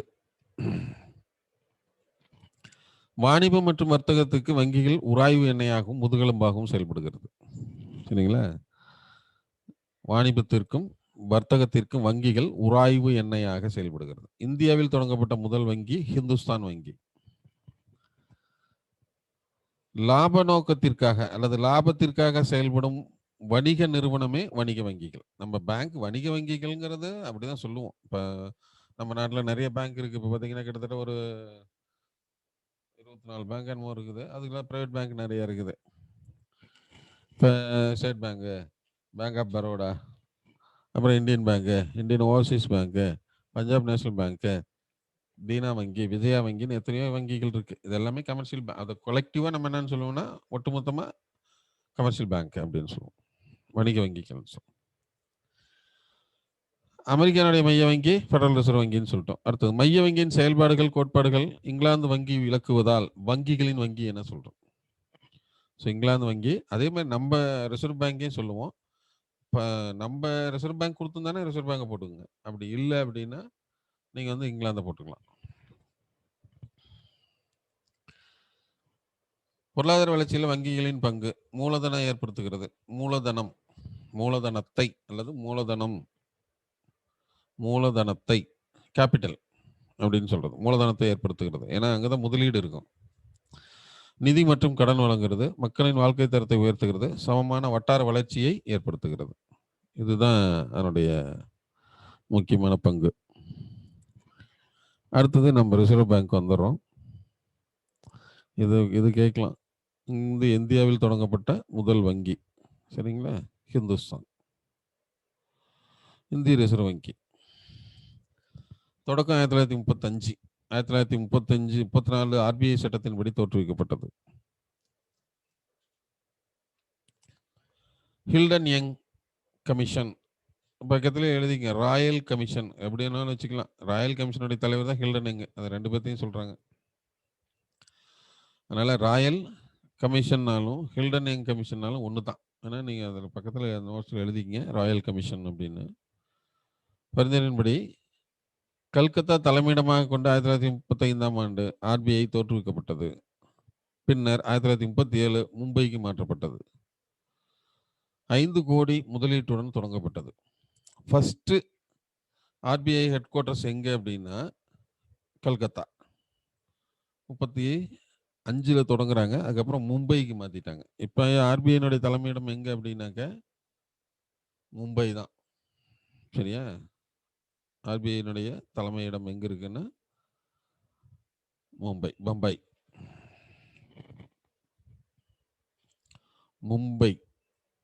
பம்பாய். 1949 ஜனவரி 1 தேசியமயமாக்கப்பட்டது. இந்தியா விடுதலை அடைஞ்சோடனே தேசியமயமாக்குனாங்க. அதுக்கு முன்னாடி வந்து பிரிட்டிஷ் கையில் இருந்துச்சு, வேற ஒன்றும் இல்லை. அவங்க கண்ட்ரோல் பண்ணாங்க. நம்ம விடுதலை ஆனோடனே நம்ம மாற்றி அமைக்கிறதுக்கு அது சில சட்டத்திட்டம்லாம் அப்போல்லாம் பார்த்தீங்கன்னா, இப்போ தான் காந்திஜி படம் வந்துச்சு. காந்திஜி படம் போட்ட நோட்டு தான் நம்மகிட்ட இருக்கு. அப்போல்லாம் பார்த்தீங்கன்னா அவங்க 6ஆம் ஜார்ஜ் படம் தான் இருக்கும் இந்தியாவில். அவங்க பணத்தை வெளியிடும் பொழுது 6ஆம் ஜார்ஜ் அவருடைய பேர் தான் இருந்துச்சு. அவருடைய படம் இருந்தது ரூபாய் நோட்டில். ஹெட் குவார்ட்டர்ஸ் எங்க, ரிசர்வ் பேங்கோடைய ஹெட் குவார்ட்டர்ஸ் எங்கன்னா மும்பை தான். சரிங்களா, ஃபர்ஸ்ட் பம்பாயில் ஏற்படுத்தினாங்க, அதுக்கப்புறம் மும்பைக்கு மாத்திட்டாங்க. அப்புறம் 4 துணை கவர்னர்கள், உறுப்பினர்கள் 21 உறுப்பினர்கள் இருக்காங்க. அதில் தற்போதைய ஆளுநர் யாருன்னா சக்தி காந்த தாஸ் 25. முதல் ஆளுநர் யாருன்னா ஓஸ்போர்ன் ஸ்மித். இதை அடிக்கடி கேட்குறாங்க. Reserve bank governor first governor யாருன்னா ஓஸ்போர்ன் ஸ்மித் 35. அதில் முதல்ல இந்தியராக வந்தவர் யார் அப்படின்னாக்க சிடி தேஷ்முக். அவர் மூணாவது கவர்னர். ஃபர்ஸ்ட் கவர்னர் ஆங்கிலேயர் ஓஸ்போர்ன் ஸ்மித், ரெண்டாவது அவங்க ஆங்கிலேயர், மூணாவது பார்த்தீங்கன்னா மூணாவது போடுற ஆள் இந்தியாக்காரர், இந்திய நாட்டு பிரஜை. அவர் வந்து யாருன்னா சிடி தேஷ்முக். 15வது ஆளுநர் தான் மன்மோகன் சிங், பிரைம் மினிஸ்டர் இருந்தார் பற்றி. அவர் எல்லா கீழ்நிலையிலிருந்து தான் வந்தார். ஃபர்ஸ்ட் ரிசர்வ் பேங்க் கவர்னர், அப்புறம் திட்டக்குழுவுடைய துணைத் தலைவர், அதுக்கப்புறம் ஃபினான்ஸ் மினிஸ்டர், அதுக்கப்புறம் பிரைம் மினிஸ்டர். அதுக்கப்புறம் 18வது 18வது கவர்னராக இருந்தவர் தமிழ்நாட்டுக்காரர் வெங்கட்ரமன். ஏன்னா இவரு கூட இருந்தார் ரங்கராஜன். இப்போ கூட அடிக்கடி பிரதமர் ஆஃபீஸில் ஏதாவது கமிட்டினா, பொருளாதார கமிட்டினா அவர் தான் போடுவாங்க, ரங்கராஜன். 24வது ஆளுநர் தான் உர்ஜித் பட்டேல், 23 தான் ரகுராம் ராஜன். இப்போ இருக்கிறவர் தான் சக்தி காந்ததாஸ். பட்டேலும் ரகுராம் ராஜன் 2 பேருமே ரிசைன் பண்ணிட்டாங்க பீரியட் முடியறதுக்குள்ள. ரகுராம் வந்து பீரியட் முடிஞ்சது, நான் மறுபடியும் வேணான்னு சொல்லிட்டு போயிட்டாரு. பட்டேல் வந்து உர்ஜித் பட்டேல் வந்து ரிசைன் பண்ணிட்டாரு. அதுக்கப்புறம் சக்தி காந்ததாஸ் தான் இப்போ 25வது கவர்னர். அடுத்து ஆர்பிஐனுடைய பணிகள். பணத்தை வெளியிடுதல், ஒழுங்குபடுத்துதல். பணத்தை அச்சிட்டு வெளியிடுதல், ஒழுங்குபடுத்துதல். வங்கிகளுக்கு உரிமை வழங்குபவர். பண அதிகார அமைப்பு. அரசின் வங்கி. வங்கியின் முகவர், ஆலோசகர் மற்றும் பாதுகாவலர். கடைசி நிலை கடன். வங்கிகளுக்கு உரிமம் வழங்குதல்.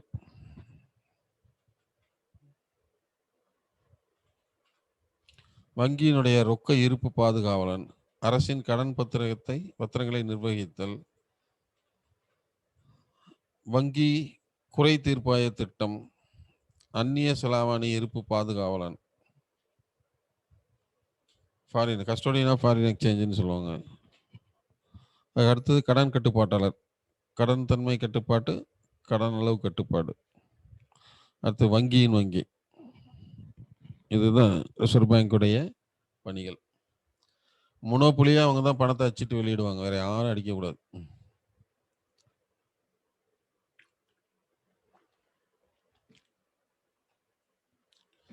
பணத்தை அச்சிட்டு மத்திய அரசு கூட பண்ண முடியாது.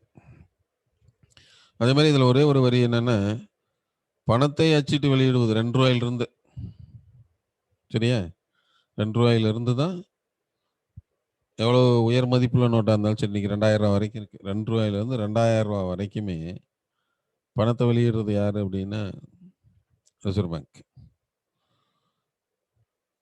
கட்டாய பணம், அந்த 1 ரூபா நோட்டு யாருன்னா ஃபினான்ஸ் செக்ரட்டரி விடுவார். ஃபினான்ஸ் டிபார்ட்மெண்ட்லேருந்து விடுவாங்க. நிதித்துறை. நிதித்துறையிலேருந்து நிதி செயலர் கையெழுத்து போட்டு அந்த 1 ரூபா நோட்டை வெளியிடுவார். அதுக்கப்புறம் நாணயங்கள்லாம் அரசு தான் அச்சிட்டு வெளியிடுது. நாணயங்கள் எல்லாமே அரசு அச்சிட்டு வெளியிடுகிறது. ரூபாய் நோட்டுகள் ஆர்பிஐ வெளியிடுறதுனால வங்கி நோட்டுகள்னு சொல்லுவோம். 1 ரூபா வந்து நிதி அமைச்சர் கையெழுத்து போட்டு, நிதி செயலர் கையெழுத்து போட்டிருப்பாரு. அதுக்கப்புறம் நாணயங்களையும் வந்து அரசு அச்சிட்டு வெளியிடுகிறது. இந்த 3 டைப் நம்ம கிட்ட.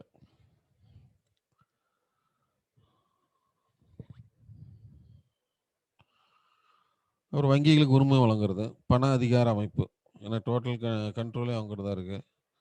அரசின் வங்கி, ஏன்னா எப்பயுமே ஒரு கவர்மெண்ட் இருக்குன்னா கவர்மெண்ட் ஏதாவது ரொக்கம் வாங்குறது, கடன் வாங்குறது, கடன் கொடுக்கறது எல்லாமே யார் மூலியமா? ரிசர்வ் பேங்க் மூலியமா தான் செய்வாங்க. அப்புறம் கமர்ஷியல் பேங்கினுடைய, வணிக வங்கிகளினுடைய முகவர், ஆலோசகர். அவங்களுக்கு முகவராக கொடுக்கலாம், ஆலோசகராக கொடுக்கலாம், பாதுகாவலர்பாங்க. கடைசி நிலை கடன். வங்கிகள் போய் கடன் வாங்குறது அதுதான் கடைசி, அதுக்கு மேலே போய் வாங்க முடியாது. வங்கிகளுக்கு உரிமம் வழங்குறது, ரொக்க இருப்பு பாதுகாவலன். ஏன்னா ஒரு வங்கி தொடங்குச்சுனாக்க ரொக்கமாக இவ்வளோ பணம் வச்சுருக்கணும், அது இல்லாத ரொக்கமாக இவ்வளோ பணம் வச்சுருக்கணும், அதில் இந்த ஸ்டாச்சுட்டரி லிக்விடேஷன் சொல்கிறோம் பார்த்தீங்களா, நீர்மை இருப்பு விகிதம், அது ஒரு குறிப்பிட்ட அளவு வச்சுருக்கணும். அதுக்கு 20% சொல்கிறாங்க. பணத்தோட பேங்கோட டெபாசிட் ரேஷியோவுக்கு தகுந்த மாதிரி வச்சுருக்கணும். அப்புறம் ஓம்புட்ஸ்மேன், அதான் சொல்கிறோம், வங்கி குறை தீர்ப்பாய திட்டம். அடுத்தது அந்நிய செலாவணி இருப்பு பாதுகாவலர், கஸ்டோடியன் ஆஃப் ஃபாரின் எக்ஸ்சேஞ்ச். இந்த ஃபாரின் எக்ஸ்சேஞ்சுங்கிறது என்ன அப்படின்னா, வெளிநாட்டு பணம் இந்தியாவில் வர்றது. வெளிநாட்டு பணம் இந்தியாவுக்கு வர்றது. இந்திய அது ரிசர்வ் பேங்க் தான் மெயின்டைன் பண்ணுவாங்க. இப்போ அமெரிக்காவிலேருந்து ஒருத்தர் வேலைகள் இருக்காருன்னா அங்கே டாலராக வாங்கியிருப்பாரு. அந்த டாலரை எங்கே கொண்டாந்து நம்ம இந்திய ரூபாயில் கொண்டாந்து மாற்றணும் அப்படின்னா ரிசர்வ் பேங்க் மூலியமாக தான் மாற்ற முடியும். அதாவது ரிசர்வ் பேங்க் ஆத்தரைஸ்டு பர்சன்கிட்ட தான் மாற்ற முடியும். அப்புறம் பொருள் பெட்ரோல் டீசல் இறக்குமதி பண்ணுறோம்னா இந்த இன்டர்நேஷ்னல் கரன்சின்னு இருக்கும். டாலரு, இங்கிலாந்து பவுண்டு, ஜப்பானுடைய எண்ணு, யூரோ நாணயம், ஐரோப்பிய நாடுகளுடைய பொதுவான நாணயம் யூரோ, அதுக்கப்புறம் ஜப்பானுடைய சீனாவுடைய யுவான், இதெல்லாம் வந்து ஒரு பேஸ்கெட் கரன்சி, இன்டர்நேஷ்னல் பேஸ்கெட் கரன்சின்னு சொல்லுவாங்க. நீ பெட்ரோல் இறக்குமதி பண்ணினா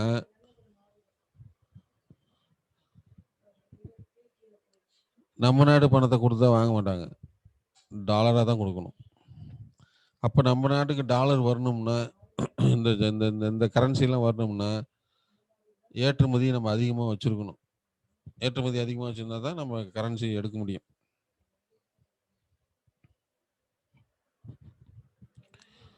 சரியா? அப்போ நம்ம அந்த கரன்சி எப்படி இந்தியாவுக்கு வர்றது? ஃபாரின் எக்ஸ்சேஞ்ச், வெளிநாட்டு பணம் இந்தியாவுக்குள்ள வர்றதுன்னா நம்ம ஏற்றுமதி அதிகமாக இருக்கணும், இல்லை கடன் வாங்கணும், இல்லை முதலீட்டாளர்களுக்கு வர அந்நிய ஃபாரின் முதலீட்டாளர்கள் வந்து இந்தியாவில் முதலீடு செய்யணும். இப்படி தான் வந்து ஃபாரின் எக்ஸ்சேஞ்ச் வரும். அதை கையாளக்கூடிய பேங்க் எதுன்னா ரிசர்வ் பேங்க் தான்.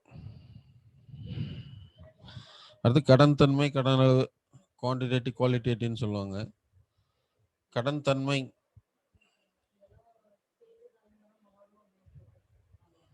குவாலிட்டேட்டிவ், கடன் தன்மைனா அதிக அளவு கடன் கொடுக்காதீங்கன்னு கட்டுப்படுத்தி வைக்கிறது.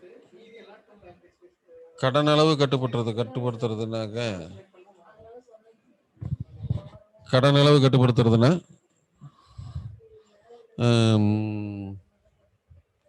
கடன் அளவு கட்டுப்படுத்துறதுனாக்க கொடுக்குற கடனை கட்டுப்படுத்தணும். அப்புறம் வங்கிகளின் வங்கி, ஏன்னா நம்ம எல்லாமே வந்து ரிசர்வ் பேங்க் பேஸ் பண்ணி தான் இருக்கிறோம். இன்னொன்று கேட்பாங்க, அப்பெக்ஸ் பேங்க் எதுன்னு கேட்பாங்க, ஆவண வங்கின்னு கேட்பாங்க. கீழ்கண்டவற்றில் எது ஆவண வங்கி அப்படின்னு கேட்பாங்க. அப்பெக்ஸ் பேங்க் அப்படின்னு, அப்பெக்ஸ் பேங்க் அப்படின்னா ஆவண வங்கி அப்படின்னா ரிசர்வ் பேங்கை சொல்லுவோம். ஆவண நீதிமன்றம்னா சுப்ரீம் கோர்ட்டை சொல்லுவோம். ஏன் அப்படின்னா எதை உச்ச அமைப்பாக இருக்குதோ ஒரு நாட்டில் அதை வந்து எல்லாத்தையுமே அப்பெக்ஸ் கோர்ட்டுன்னு தான் சொல்லுவோம், அப்பெக்ஸ் அப்படின்னு சொல்லுவோம். இப்போ வங்கிகளுக்கு எல்லாம் தலைமையாக இருக்கிறது யாரு? Reserve bank. ரிசர்வ் பேங்கினுடைய வழிகாட்டுதலின்படி, ரிசர்வ் பேங்க் அறிவுறுத்தலின்படி, ரிசர்வ் பேங்கினுடைய சட்டத்தின்படி அல்லது விதிகளின்படி அப்படின்னு தான் மற்ற பேங்க் செயல்படணும். Reserve bank 5.5% rate of interest எவ்வளோ தான் டெபாசிட்டுக்குன்னா அது அவ்வளோதான் ஃபாலோ பண்ண முடியும். அதெல்லாம் எச்சாலாம் வாங்க முடியாது. நான் கொடுக்குறேன், நீ கொடுக்குறேன்னு மற்ற பேங்க்லாம் யாரும் எதுவும் சொல்ல முடியாது. எல்லா பேங்க்கும் யாருடைய கண்ட்ரோலில் வரணும்? ரிசர்வ் பேங்கோட கண்ட்ரோல். ஸோ அதை அப்பெக்ஸ் பேங்க்னு சொல்லுவோம். ஏபிஇஎக்ஸ் அப்பெக்ஸ் அல்லது ஆவண வங்கி, தலைமை வங்கி அப்படின்னு சொல்கிறோம். அப்புறம் கடன் அளவு கட்டுப்பாட்டு முறைகளில் கீழே எல்லாம் சொல்லியிருக்கோம். ரெப்போ ரேட், வாங்கல் விகிதம். ஆர்பிஐ தனது கட்டுப்பாட்டில் உள்ள பதிவு பெற்ற வணிக வங்கிகளுக்கு விதிக்கின்ற வட்டி வீதம். ஆர்பிஐட்ட வந்து என்ன பண்ணுவாங்கன்னா, சில பேங்க்ல வந்து கடன் வாங்கியிருப்பாங்க ஒரு குறிப்பிட்ட அளவு, அந்த கடனுக்கான வட்டி என்னன்னு சொல்றதுன்னா ரெப்போ ரேட்டுன்னு சொல்லுவோம். ரிவர்ஸ் ரெப்போ ரேட், மீள் வாங்கல் விகிதம். ஆர்பிஐ தனது கட்டுப்பாட்டில் உள்ள பதிவு பெற்ற வணிக வங்கிகளுக்கு கொடுக்கின்ற வட்டி வீதம். சில டைம் ரிசர்வ் பேங்க் வந்து கமர்ஷியல் பேங்க் வந்து குறிப்பிட்ட அளவு பணம் வாங்கியிருப்பாங்க, அந்த கடன் பணத்துக்கான வட்டி கொடுக்குறாங்க அப்படின்னா அது மீள் வாங்கல் விகிதம்னு சொல்லுவோம். யாரு? ஆர்பிஐ கொடுக்குது. ஆர்பிஐ ரிசர்வ் பேங்க் கொடுக்குது. ஆர்பிஐ பிற வங்கிகள்கிட்ட அதாவது வசூலிச்சுதுன்னா அது ரெப்போ ரேட்டு. ஆர்பிஐ பிற வங்கிகிட்ட கொடுத்துச்சுன்னா அது வந்து ரிவர்ஸ் ரெப்போ ரேட். இது ரெண்டையும் ஞாபகம் வச்சுங்க. இப்போ ரிவர்ஸ் ரெப்போ ரேட் அடிக்கடி கேள்வி கேட்பாங்க. அது வங்கி வட்டி வீதம், பேங்க் ரேட்டு. சேமிப்பு மற்றும் கடன்களுக்கு நிர்ணயிக்கிற வட்டி வீதம். ஸோ ஆர்பிஐ தான் நிர்ணயிக்க பண்ண முடியும். ஒவ்வொரு பேங்க்கும் தான் இஷ்டத்துக்குலாம் ரேட் ஆஃப் இன்ட்ரெஸ்ட் வைக்க முடியாது, ஆர்பிஐ தான் வைக்கணும். அடுத்து ரொக்க இருப்பு வீதம். பட்டியலில் தான் ஷெட்யூல் பேங்க்னு சொல்லுவோம். பட்டியலில் வங்கி, பட்டியல் வங்கி, பட்டியலில் இடம்பெறாத வங்கி ஆகியவை மைய வங்கியிடம் வைத்துள்ள மொத்த இருப்பை குறிக்கும். ஷெட்யூல் பேங்க், நான் ஷெட்யூல் பேங்க் அப்படின்னு சொல்றது. எந்த பேங்காக இருந்தாலும் ஆர்பிஐனுடைய பர்மிஷன் இல்லாமல் பேங்க் ரன் பண்ண முடியாது. அப்படி ஆர்பிஐட்ட இருந்ததுன்னா அது ஒரு குறிப்பிட்ட அளவு ரொக்கத்தை கையில் வச்சிருக்கும், ரொக்கமாக இருக்கும் அங்கே. அதான் கேஷ் ரிசர்வ் ரேஷியோ. ஒரு 2000 கோடி போட்டு பேங்க் தொடங்குறாங்கன்னா 200 கோடி வந்து கேஷாக யார்கிட்ட இருக்குன்னா ஆர்பிஐட்டு இருக்கும். அதான் கேஷ் ரிசர்வ் ரேஷியோன்னு சொல்கிறது. அப்புறம் ஸ்டாச்சுட்டரி. இதில் வந்து பார்த்தீங்கன்னா ஜேஎம் கீன்ஸ் பரிந்துரைத்த மிக முக்கிய பணக் கொள்கையாகும். ஃபெடரல் வங்கி முதலில் இத்திட்டத்தை செயல்படுத்தியது. இந்த கேஷ் ரிசர்வ் ரேஷியோ வந்து சொன்னதே யாருன்னா ஜேஎம் கீன்ஸ் சொன்னார். ஒவ்வொரு வங்கிகளும் ஆர்பிஐட்ட ஒரு குறிப்பிட்ட தொகையை இருப்பாக வச்சுருக்கணும்னு சொன்னவர் கீன்ஸு. அது முதல்ல செயல்படுத்திய வங்கி தான் ஃபெடரல் பேங்க். அது அமெரிக்கானுடைய மைய வங்கி. அந்த வங்கி அமெரிக்கானுடைய மைய வங்கி உடனே செயல்படுத்துச்சு. Federal reserve bank. ஃபெடரல் பேங்க்னு சாதாரணமாக சொல்ல ஆர்பிஐன்னு நம்ம சொல்ல பார்த்தீங்களா, அந்த மாதிரி ஃபெடரல் பேங்க் தான் முதலில் திட்டத்தை செயல்படுத்தியது. அடுத்து நீர்மை இருப்பு விகிதம் ஸ்டாச்சுட்டரி. தங்கம், பத்திரம், உண்டியல்கள் போன்ற பிற வங்கி மைய வங்கியிடம் வைத்துள்ள நீர்மை இருப்பு விகிதத்தை குறிக்கும். இது பணமில்லா சொத்து. பணமா மாற்றிக்கலாம் உடனே. தங்கம் நம்ம கையில் இருக்குன்னா அது பணமில்லா சொத்து. ஆனால் பணம் வேணும்னா உடனே பணம் வாங்கிக்கலாம். அந்த மாதிரி ஸ்டாச்சுட்டரியாக ஏதாவது ஒரு இது வந்து குறிப்பிட்ட அளவு ரிசர்வ் பேங்க்ல வச்சிருக்கணும். அடுத்து குறைந்தபட்ச இருப்பு முறை 2 இடத்துல வந்துச்சு. குறைந்தபட்ச இருப்பு முறை மினிமம் ரிசர்வ் சிஸ்டம் 1957. ஆர்பிஐ 115 கோடி மதிப்பிலான தங்கமும் 200 அல்லது 95 கோடி மதிப்பிலான அந்நிய செலாவணியும் குறைந்தபட்ச இருப்பாக வைத்துக் கொண்டு பணத்தை வெளியிடுகிறது. 115 கோடி மதிப்பிலான தங்கமும் 200 அல்லது 95 கோடி மதிப்பிலான அந்நிய செலாவணியும் தன்னுடைய ஸ்டாக்ல வச்சுக்கிட்டு தான் பணத்தை வெளியிடும். ஒரு குறிப்பிட்ட அளவு அடிக்கிறாங்கனாக்க அது ஒரு குறிப்பிட்ட அளவு பணத்தை அவங்க ரிசர்வ்ல வச்சுக்குவாங்க. அப்படி பணத்தை வெளியிடுற முறைக்கு பேர் தான் குறைந்தபட்ச இருப்பு முறை. இதுவும் கேட்டிருக்காங்க. இந்தியாவில் பணத்தை வெளியிடும் முறை அப்படின்னு கொடுத்துட்டு அதிகபட்ச இருப்பு முறை, குறைந்தபட்ச இருப்பு முறை, மிதமான இருப்பு முறை, வேகமான இருப்பு முறை அப்படின்னு சொல்றது. அதனால மினிமம் ரிசர்வ் சிஸ்டங்கிறது இதுதான், குறைந்தபட்ச இருப்பு முறையா வச்சுக்கிறது. அது பை மந்த்லி ரிப்போர்ட்டு அதெல்லாம் வந்து பார்த்தீங்கன்னா ஆர்பிஐ முன்ன வந்து வெளியிட்டாங்க. ஃபர்ஸ்ட் ஆர்பிஐ புல்லட்டின் ஒரு ஆய்வறிக்கை தான் மாதந்தோறும் வெளியிட்டது. என்னென்னா எவ்வளோ டெபாசிட் இருக்குது, எவ்வளோ கடன் இருக்குது, எவ்வளோ பணம் வருது, ஃபாரினில் எவ்வளோ பணம் கடன் வாங்கியிருக்கோம், எப்படி மீட் அவுட் பண்ணுறோம் அப்படின்னு சொல்லிட்டு பணவீக்கம் எப்படி இருக்குது நாட்டில், வங்கியோட இருப்பு விகிதம் எவ்வளோ இருக்குது, இதெல்லாம் ஆய்வு செய்து கொடுப்பாங்க. சரிங்களா? அப்படி ஒரு செய்தி குறிப்பு வெளியிடுவாங்க. அது பேர் ஆர்பிஐ புல்லட்டின்னு. 2014 தான் ஃபர்ஸ்ட் பை மந்த்லி ரிப்போர்ட் என்ற ஆய்வறிக்கை 2 மாதத்துக்கு ஒரு முறை வெளியிடப்படுகிறது. சரிங்களா? அதுலேயும் இதே தான் சொல்லுவாங்க. பேங்க் என்ன, எது வந்து அண்டர் ஓரியன்டேஷன் சொல்லுவாங்க, அதில் யார் வச்சுருக்கோம், எது செய்யக்கூடாது அப்படின்னு, எதாக எடுத்தாலும் ஆர்பிஐ பர்மிஷன் கேட்காம செய்யக்கூடாது அப்படின்னு சொல்லி சில பேங்க்லாம் இருக்கும்.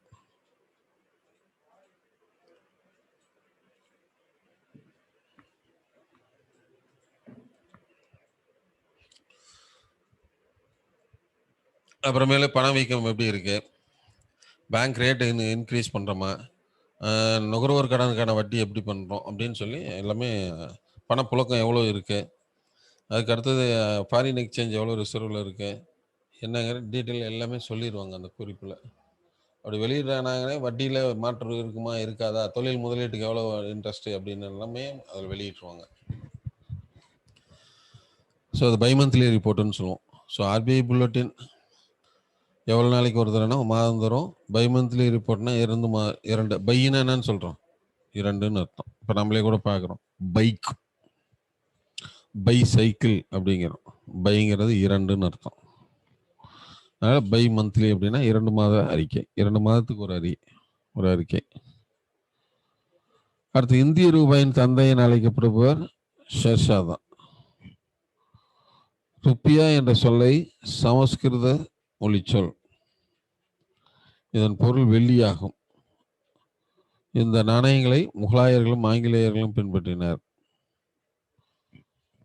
அதாவது இந்திய ரூபாயின் தந்தைன்னா ஷெர்ஷான்னு சொல்றோன்னா அவர் வந்து 1545 இருந்தார். 40-45 ஷெர்ஷா மத்தியில், அதாவது முன்ன சுல்தான் முகலாயர்கள் ஆட்சி காலத்தில் ஒரு தனியாக ஒரு 5 வருஷம் ஓட்டினார். இதில் என்ன அப்படின்னா, அன்னைக்கு அவர் இந்த மாதிரி ரூபாய் நோட்டு அச்சிடலாமா அப்படின்லாம் யோசிக்கல. அவருடைய நாணயத்துக்கு பேரு ருப்பியான்னு வச்சார். ஜிடாலு, அப்புறம் டங்கா இல்டுமிஸ்லாம் பார்த்தீங்கன்னா டங்கா என்ற வெள்ளி நாணயம்னு சொல்லுவாங்க. ஜிடால் என்ற செப்பு நாணயம்னு சொல்லுவாங்க. குப்தர்கள் காலத்தில் கர்ஷ பணம்னு வச்சுருந்தாங்க. அப்படி ஒவ்வொரு நேச்சுரல் மணி தான் அப்படி சொல்கிறது. இயற்கை பணத்தை தான் அந்த மாதிரி சொல்லிட்டு இருந்தாங்க. ஒவ்வொரு பணத்துக்கும் அந்த மாதிரி சொல்லியிருந்தாங்க.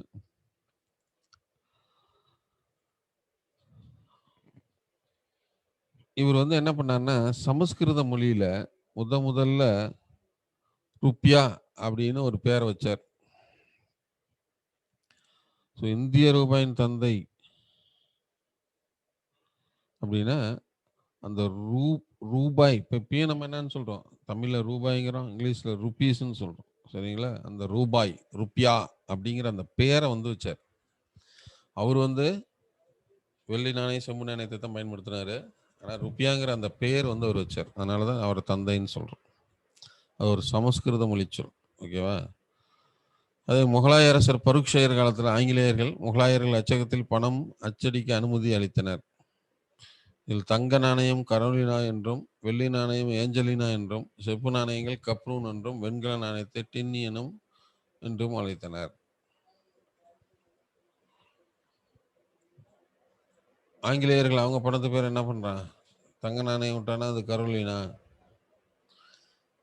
வெள்ளி நாணயம்னா ஏஞ்சலினா, கப்ரூன், டின்னி அப்படின்னு சொல்லி ஆங்கிலேயர் காலத்தில் ஒரு பணப்புழக்க முறையை, பேர் உச்சரிப்பை அமைச்சாங்க.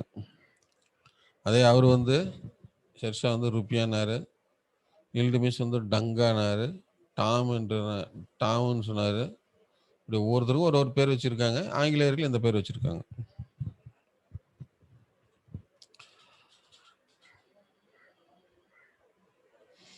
காகித பணம் 18ஆம் நூற்றாண்டில் இந்தியாவில் தொடங்கப்பட்டது.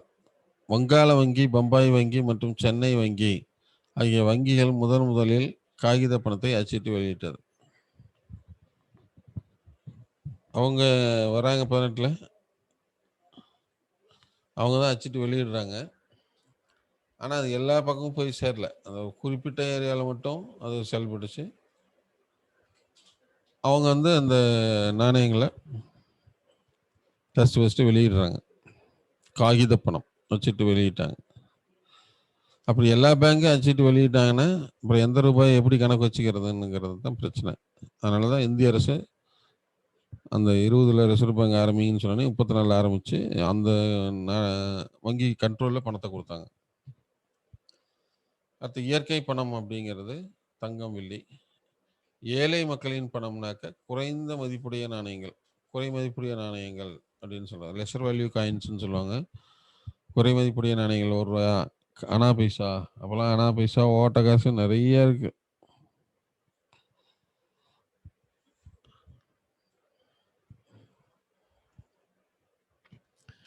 அந்த மாதிரி நாணயங்களை அச்சிட்டு வெளியிட்டாங்க. வங்கிகள், ரிசர்வ் பேங்க் வெளியிடுற பணத்தை தான் வங்கி நோட்டுகள்னு சொல்லுவோம். நாணயங்களை இந்திய அரசு அச்சிடுகிறது. 1 ரூபா நோட்டை நிதி அமைச்சகம் வெளியிடுகிறது. அதில் கையெழுத்து போடுற அந்த ஃபேசிமேல் சைன் யாருது இருக்கு அப்படின்னாக்க மாதிரி கையொப்பம் யாருது இருக்கும் அப்படின்னா நிதி செயலருது. அப்போ வங்கி நோட்டுகளில் யாருடைய மாதிரி கையொப்பம் இருக்கும், ஃபேசிமேல் சிக்னேச்சர் இருக்குன்னா ஆர்பிஐ கவர்னருடைய ஃபேசிமேல் சிக்னேச்சர் தான் இருக்கு எல்லா நோட்லையும்.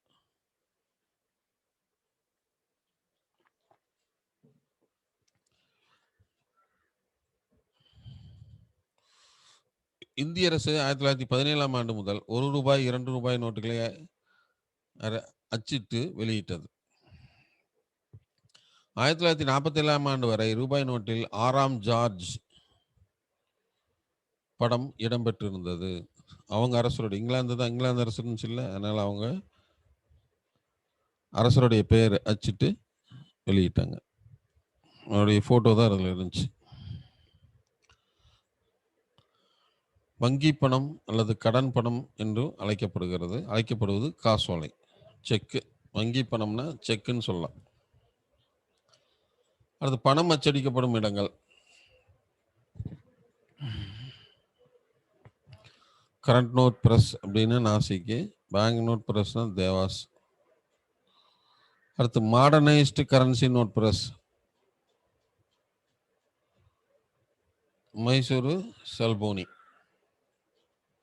1990 தொடங்குச்சு. நாணயங்கள் அச்சடிக்கப்படும் இடங்கள் மும்பை, கொல்கத்தா, ஹைதராபாத், நொய்டா. இதில் கீழே எழுதிங்க. நாணயங்களை வெளியிடுவது இந்திய அரசு. நாணயங்களை அச்சிடுவது இந்திய அரசு. 1938ஆம் ஆண்டு முதல் ஆர்பிஐ பணத்தை அச்சிட்டு வெளியிடுகிறது. இந்த இடத்துல 1938ஆம் ஆண்டு முதல்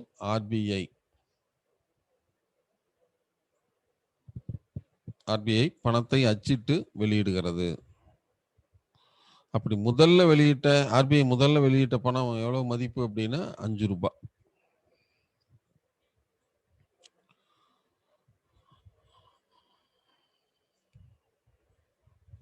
ஆர்பிஐ முதல்ல எந்த மதிப்புடைய நாணயங்களை வெளியிட்டுச்சுன்னா ₹5.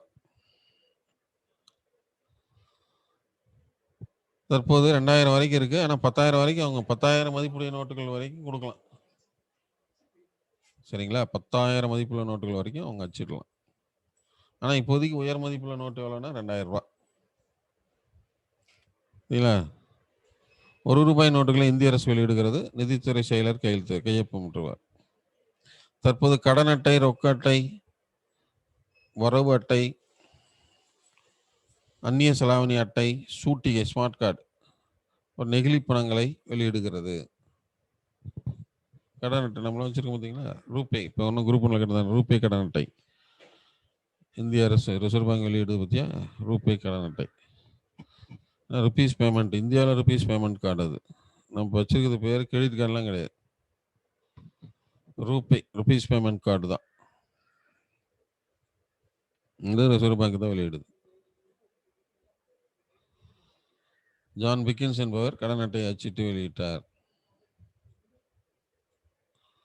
அது பண வகைகள். சரிங்களா? ஒரு 4 தான் இருக்கும்.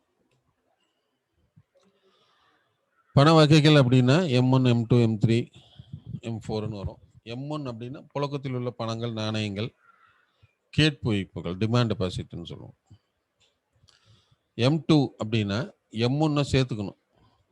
அஞ்சலக கேட்பு சேமிப்பு, வங்கி சேமிப்பு வைப்புகள். M3 அப்படின்னா M2 சேர்த்துக்கிறோம், அனைத்து வங்கிகள் மற்றும் கூட்டுறவு கால வைப்புகள், டைம் டெபாசிட்னு சொல்றோம். அடுத்து M4 அப்படின்னா M3 பிளஸ் அஞ்சலக மொத்த வைப்புகள். இது எதுக்கு அப்படி பிரிச்சாங்கன்னு தெரியல, மானிட்டரி பாலிசின்னு சொல்லிட்டு. புழக்கத்தில் உள்ள பணம் அப்படின்னு ஒரு கணக்குக்காக. புழக்கத்தில் இருக்கிற பணம்னா மக்கள்கிட்ட இருக்கிற பணம் M1. M2 அப்படின்னா போஸ்ட் ஆஃபீஸ் டிமாண்ட் டெபாசிட் எவ்வளோ வச்சிருக்கோம், வங்கியில் டிமாண்ட் டெபாசிட் எவ்வளோ வச்சிருக்கோம், ப்ளஸ் புழக்கத்தில் உள்ள பணம். M3னா M2 அனைத்து வங்கிகள் மற்றும் கூட்டு வங்கிகளுடைய கால வைப்புகள், டைம் டெபாசிட்னு ஒன்று இருக்கும். டிமாண்ட் டெபாசிட்டுங்கிறது என்ன அப்படின்னாக்க அரசுக்கு போகும் வங்கி மூலிமா. டைம் டெபாசிட்னா நாம் போடுறது, நம்ம ஒரு வருஷத்துக்கு போட்டு வைக்கலாம், அடுத்து இதை செலவு பண்ணிக்கலாம் அப்படின்னு சொல்லி இப்போ வைக்கிறீங்க பார்த்தீங்களா, அதுதான் டைம் டெபாசிட் கால வைப்புகள். M4 அப்படின்னா M3 பிளஸ் அஞ்சலகத்தில் டோட்டல் சிறு சேமிப்பு வரைக்கும் எல்லாமே போஸ்ட் ஆஃபீஸ் டோட்டல் டெபாசிட். அப்படின்னு கணக்கு வச்சுக்குவோம். இதில் கேட்பாங்க, இதில் கேட்டிருக்காங்க, பொறுத்துகளை கொடுத்து கேட்பாங்க. சிம்பிளாக கேட்கறது M1னா குறுகிய பணம், M3னா விரிவான பணம்னு சொல்லுவோம். நேரோ மணி, பிராட் மணின்னு சொல்கிறோம். அடிக்கடி இந்த கேள்வியும் கேட்டிருக்காங்க. குறுகிய பணம் என அழைக்கப்படுவது M1, M2, M3, M4னு கொடுப்பாங்க. நீங்கள் M1 போடலாம். விரிவான பணம் அப்படி எதுன்னு கேட்பாங்க, M3ன்னு போட்டுக்கலாம். விரிவான பணம்னா M3 தாராளமாக போட்டுக்கலாம். ஓகேவா? இது ரொம்ப முக்கியம் இந்த டாபிக். ஞாபகம் வச்சுங்க. நான் நம்ம கொடுக்குறது எல்லாமே பார்த்தீங்கன்னா ரொம்ப இம்பார்ட்டண்டாக தான், வெரி இம்பார்ட்டன்ஸ் தான் கொடுத்துட்ருக்கோம். அது பணக்குறியீடு. இது கேள்வி இல்லாத கொஸ்டின் பேப்பரை நீங்கள் பார்க்க முடியாது. இந்திய பணக்குறியீட்டை வடிவமைத்தவர் யாருன்னா டி உதயகுமார், ஐஐடி மாணவன், மும்பை. அவருக்கு சொந்த ஊர் கள்ளக்குறிச்சி மாவட்டம் தான். தமிழ்நாட்டில் கள்ளக்குறிச்சி மாவட்டத்தில் தான் அவர் பிறந்தார். ஸோ இந்திய பணக்குறியீட்டை வடிவமைத்தவர்னா டி உதயகுமார், ஐஐடி மாணவன். இந்திய அரசு ஜூலை 5, 2010 இந்த குறியீட்டை அங்கீகரிக்கிறது. தேவநாகரி வடிவமான ரோமன் எழுத்து R இதில் செங்குத்து கோடு இல்லாமல் வடிவமைக்கப்பட்டது. இது பணக்குறியீடு. இந்த குறியீடு இருக்கு பார்த்தீங்களா, இந்த இடத்துல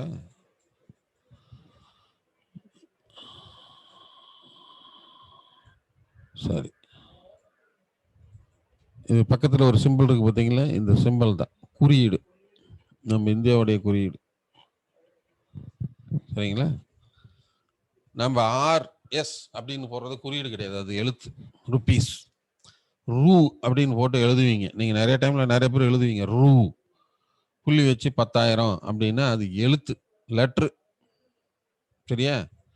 ஆனால் குறியீடு யூனிவர்சல் சிம்பிள்னு சொல்லுவோம். இப்போ பாலத்துக்கு போனீங்கன்னா ஒரு சிம்பிள் போட்டிருப்பான். சரிங்களா?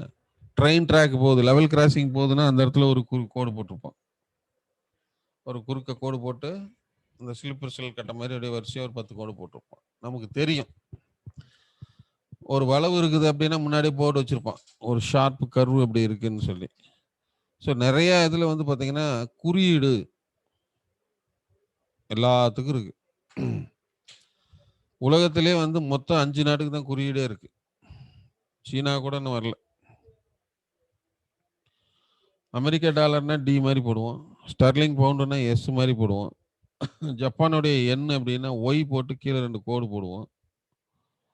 யூரோ அப்படின்னா இ இருக்கு லெட்டர் பார்த்தீங்களா, அந்த இ வந்து கர்வா சி மாதிரி போட்டு நடுவில் 2 கோடு போடுவாங்க. அதுதான் குறியீடு. இப்போ நாம இன்னமும் ரூபாய், ருபீஸ் அப்படிதான் போட்டு எழுதுறோம். ஆனால் அந்த குறியீட்டை நம்ம போடணும். அதுதான் உலகத்தில் பண குறியீடு உள்ள 5வது நாடு நம்ம. ஸோ நம்ம நாட்டுக்கு நம்ம பணத்துக்கு ஒரு குறியீடு யூனிவர்சலாக அக்செப்ட் பண்ணி வச்சுருக்கோம். அது எந்த ஸ்கிரிப்டில் எடுத்ததுன்னா தேவநாகரி ஸ்கிரிப்ட். சமஸ்கிருதம், வட இந்திய மொழிகள் எல்லாமே தேவநாகரி தான் இருக்கும். தமிழ் தான் பிராமி எழுத்தும்பாங்க. வட இந்திய மொழிகள் எல்லாமே என்ன பண்ணுவாங்கன்னா தேவநாகரி வடிவம் மேலே கோடு போட்டாவே தேவநாகரி. சரிங்களா? நம்மளது திராவிட மொழி, தமிழ் மொழியெல்லாம் பார்த்தீங்கன்னா பிராமி எழுத்துக்கள்பாங்க.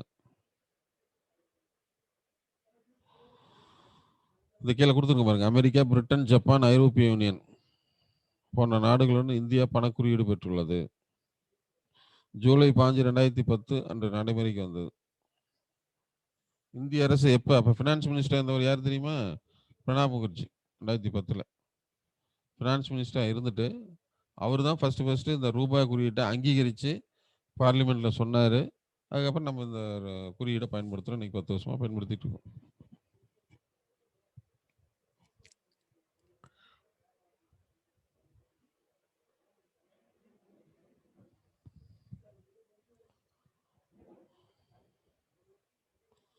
அடுத்து கட்டளை பணம். புழக்கத்தில் உள்ள 1 ரூபாய் நோட்டுகள் இந்திய அரசால் வெளியிடப்படும் நோட்டுகள் கட்டளை பணமாகும். அந்த 1 ரூபாய் நோட்டு தான் கட்டளை பணம்னு சொல்கிறோம். ஆர்பிஐ வெளியிடும் நோட்டுகளை வங்கி நோட்டுகள்னு சொல்லுவோம். அப்புறம் காசோலைக்கு எவ்வளோ காலம், 6 மாதத்துலேருந்து 3 மாதமாக குறைச்சிட்டான். அதனால் இது காசோலைக்கு வரையறை பணம்னா 3 மாதம். அது வங்கி சீர்திருத்தம் 1991ஆம் ஆண்டு நரசிம்மன் தலைமையில் வங்கி சீர்திருத்துறையை சீரமைக்க குழு அமைக்கப்பட்டது. ஸோ வங்கி சீர்திருத்த குழுனா நரசிம்மன் குழுன்னு சொல்லுவோம். சரியா? இந்திரா தனுஷ் திட்டம் அப்படின்னா பொதுத்துறை வங்கிகளை சீரமைக்க கொண்டு வரப்பட்ட திட்டம். பேங்கிங் சிஸ்டத்தை மாற்றணும், ஈஸி அக்சஸாக இருக்கணும், அந்த மாதிரி பண்ணாங்க. விஷன் 2018னா பணமில்லா பரிவர்த்தனைக்காக ஆர்பிஐ கொண்டு வந்த தொலைநோக்கு திட்டம். இப்போ நம்ம நிறைய என்ன பண்ணுறோம், கூகுள் பே, அந்த பே, இந்த பேன்னு போட்டு, ஃபோன்பேன்னு போட்டு அடிச்சுடுறோம். அதுக்கப்புறம் பார்த்தீங்கன்னாக்க ஸ்மார்ட் ஃபோன்லேயே இப்போ வந்து நிறைய மணி டிரான்சாக்ஷன் நடக்குது, நெட்வொர்க் பேங்கிங் இருக்கு. அந்த மாதிரி ஒரு திட்டத்தை கொண்டு வந்தது தான் விஷன் 2018. இப்போ திடீர்னு பெட்ரோல் அடிக்க போகிறீங்க, ஃபோன்பே வச்சுருந்தா டக்குன்னு அங்கேயே அடிச்சு விட்டு போயிடுறீங்க. பணம் போய் அவன் அக்கௌண்ட்டுக்கு போயிடும், நீங்கள் அதை கண்ணிலே பார்த்துருக்க மாட்டீங்க, ஆட்டோமேட்டிக்காக அங்கேயே பேங்க் டு பேங்க் போயிடும். அடுத்தது கருப்பு பணம்.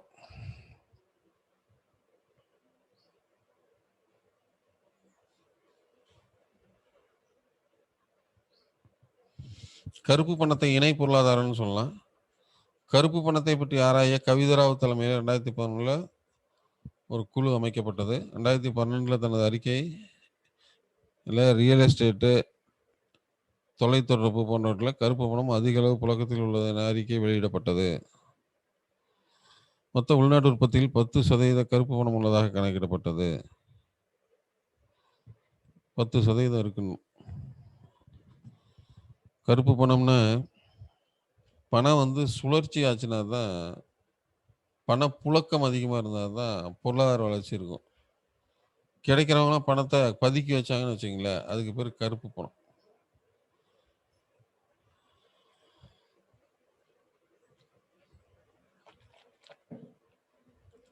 நீங்களே ஸ்கூலில் போய் ஃபீஸ் கட்டுறீங்க. ஃபீஸ் கட்டும்போது பார்த்தீங்கன்னா 20,000 இப்போ எல்கேஜிக்கு வாங்குவான், ஆனால் பார்த்தீங்கன்னா பில்லில் 2,000 போட்டிருப்பான். ஸோ நீங்களே கருப்பு பணம் கொடுக்க தயாராக இருக்கீங்க, அவங்க அது வாங்கிக்கிறாங்க. நிலம் வாங்குறீங்க, கைட்லைன் வேல்யூ பார்த்தீங்கன்னா ஒரு ரேட் இருக்கும், ஆனால் உண்மையிலுமே மார்க்கெட் வேல்யூ பார்த்தீங்கன்னா ஒரு ரேட் இருக்கும். எல்லாமே நம்ம என்ன பண்ணுறோம், கைட்லைன் வேல்யூ வச்சு தான் பண்ணுவோம். ஸோ இப்படி கருப்பு பணங்கிறது வந்து எல்லாத்துட்டையுமே இருக்கு, யாருக்கிட்ட இருக்கு இல்லைன்னா சொல்ல முடியாது. 1975-76 தான் கருப்பு பணம் எவ்வளோ இருக்கு என்னன்னு சொல்லிட்டு ஒரு குழு அமைச்சாங்க. அதுக்கப்புறம் பார்த்தீங்கன்னா இந்த கருப்பு பணத்தை எப்படி ஒழிக்கலாம் அப்படின்னு யோசிச்சு பார்த்துட்டு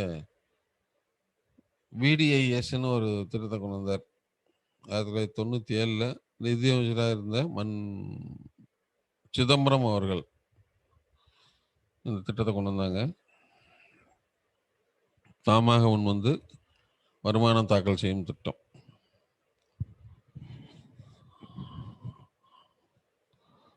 கணக்கில் வராத பணத்துக்கு 30% வரி செலுத்திட்டு நீங்க வெள்ளை பணமா மாத்திக்கலாம்.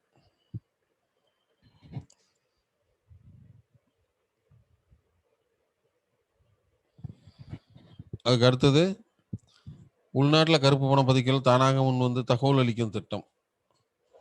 ஜூலை 1, 2015 முதல் செப்டம்பர் 30, 2015 வரை அவகாசம் கொடுத்தாங்க.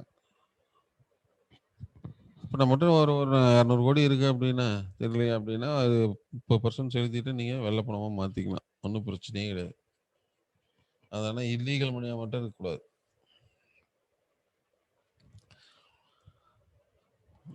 இந்த உள்நாட்டில் பதிக்கியவர்கள் தாமாக முன் வந்து செய்யக்கூடிய திட்டத்தில் ஜூலை 1, 2015 முதல் செப்டம்பர் 30, 2015 வரை கொடுத்தாங்க. அதில் 45% வரி விதிக்கப்பட்டது. 30% வரி, 30% அபராதம், கூடுதல் 7.5ன்னு சொல்லி 45% வரி வச்சாங்க. அதே சிஸ்டத்தை 2வது முறையாக சொன்னாங்க. 2016 ஆரம்பித்தாங்க. இதில் 62,250 கோடிக்கு தகவல் வந்தது அப்படின்னு சொன்னாங்க. கருப்பு பண பட்டியலில் முதலிடம் உள்ள நாடு எதுன்னா சீனா, 4வது இடம் தான் இந்தியாவுக்கு. ஸோ கருப்பு பணம் பற்றி இதுதான். கருப்பு பணம் நிறைய பதுக்கல், அப்புறம் கள்ளசந்தை, இந்த மாதிரி இதில் நிறைய விளையாடுது அப்படின்னு சொல்லியிருந்தாங்க.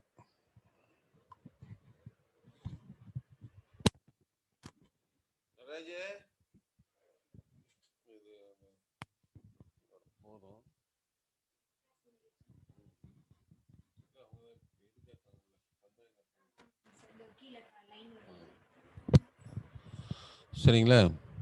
அடுத்தது டிமானிட்டைசேஷன் சொல்கிறோம். அடுத்த கிளாஸில் பார்ப்போம். இப்போதைக்கு இதோட நிறுத்திக்கலாம். உங்களுக்கு ஏதாவது இதில் சந்தேகம் இருந்தால் கேளுங்க. இதில் பார்த்தீங்க அப்படின்னா +2 புக்கில் இருக்குது, வங்கிகள்னு இருக்குது, அதை படிங்க. +1 புக்கில் இருக்குது, 9th புக்கில் இருக்குது. 3லேயுமே வங்கிகள் வருது பொருளாதாரத்தில். அதுக்கு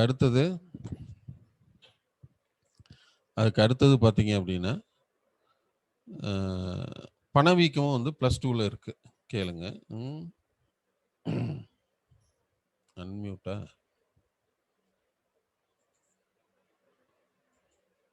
கிளிக் ஆகல. கேளுங்க. நம்ம மியூட் ஆகலையா இருக்குது? இங்கே நிறைய வெளியே போயிட்டாருங்களா?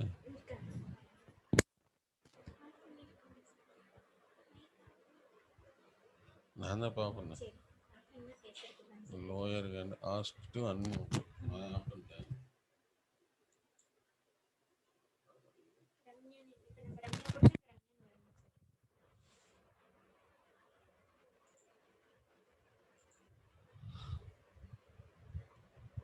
சரி, மியூட் ஆல் கொடுத்து தானே கொடுக்கணும்னு நினைக்கிறேன்.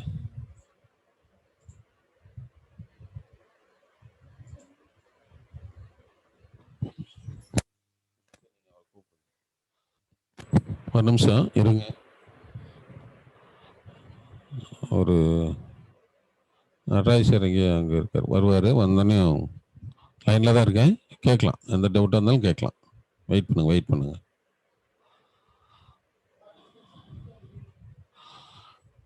மியூட் ஆல் தானே?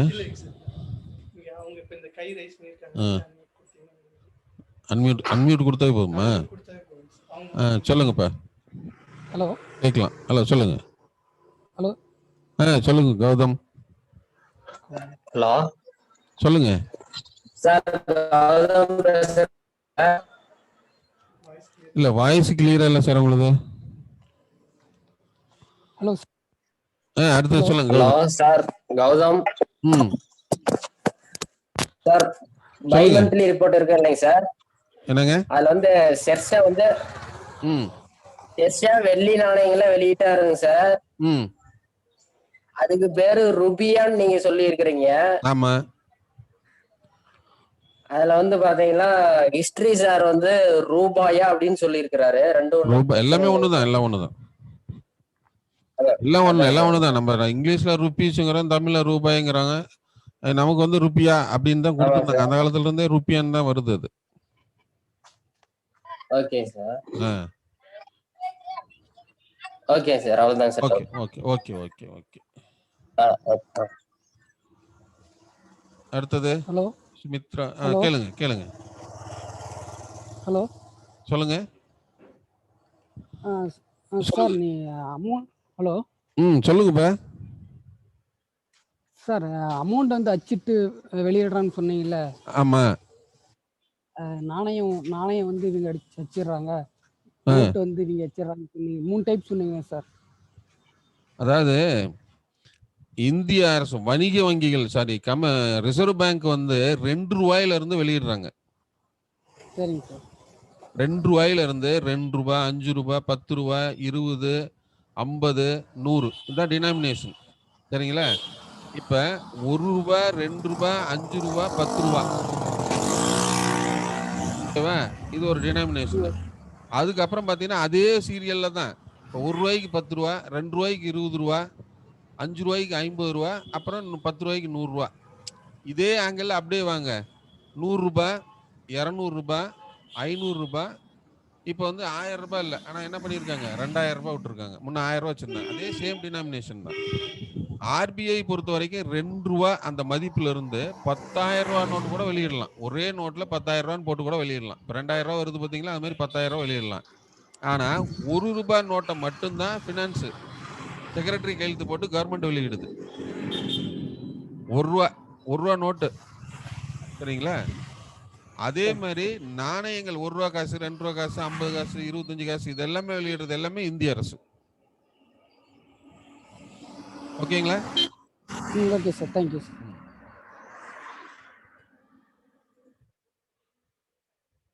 அடுத்தது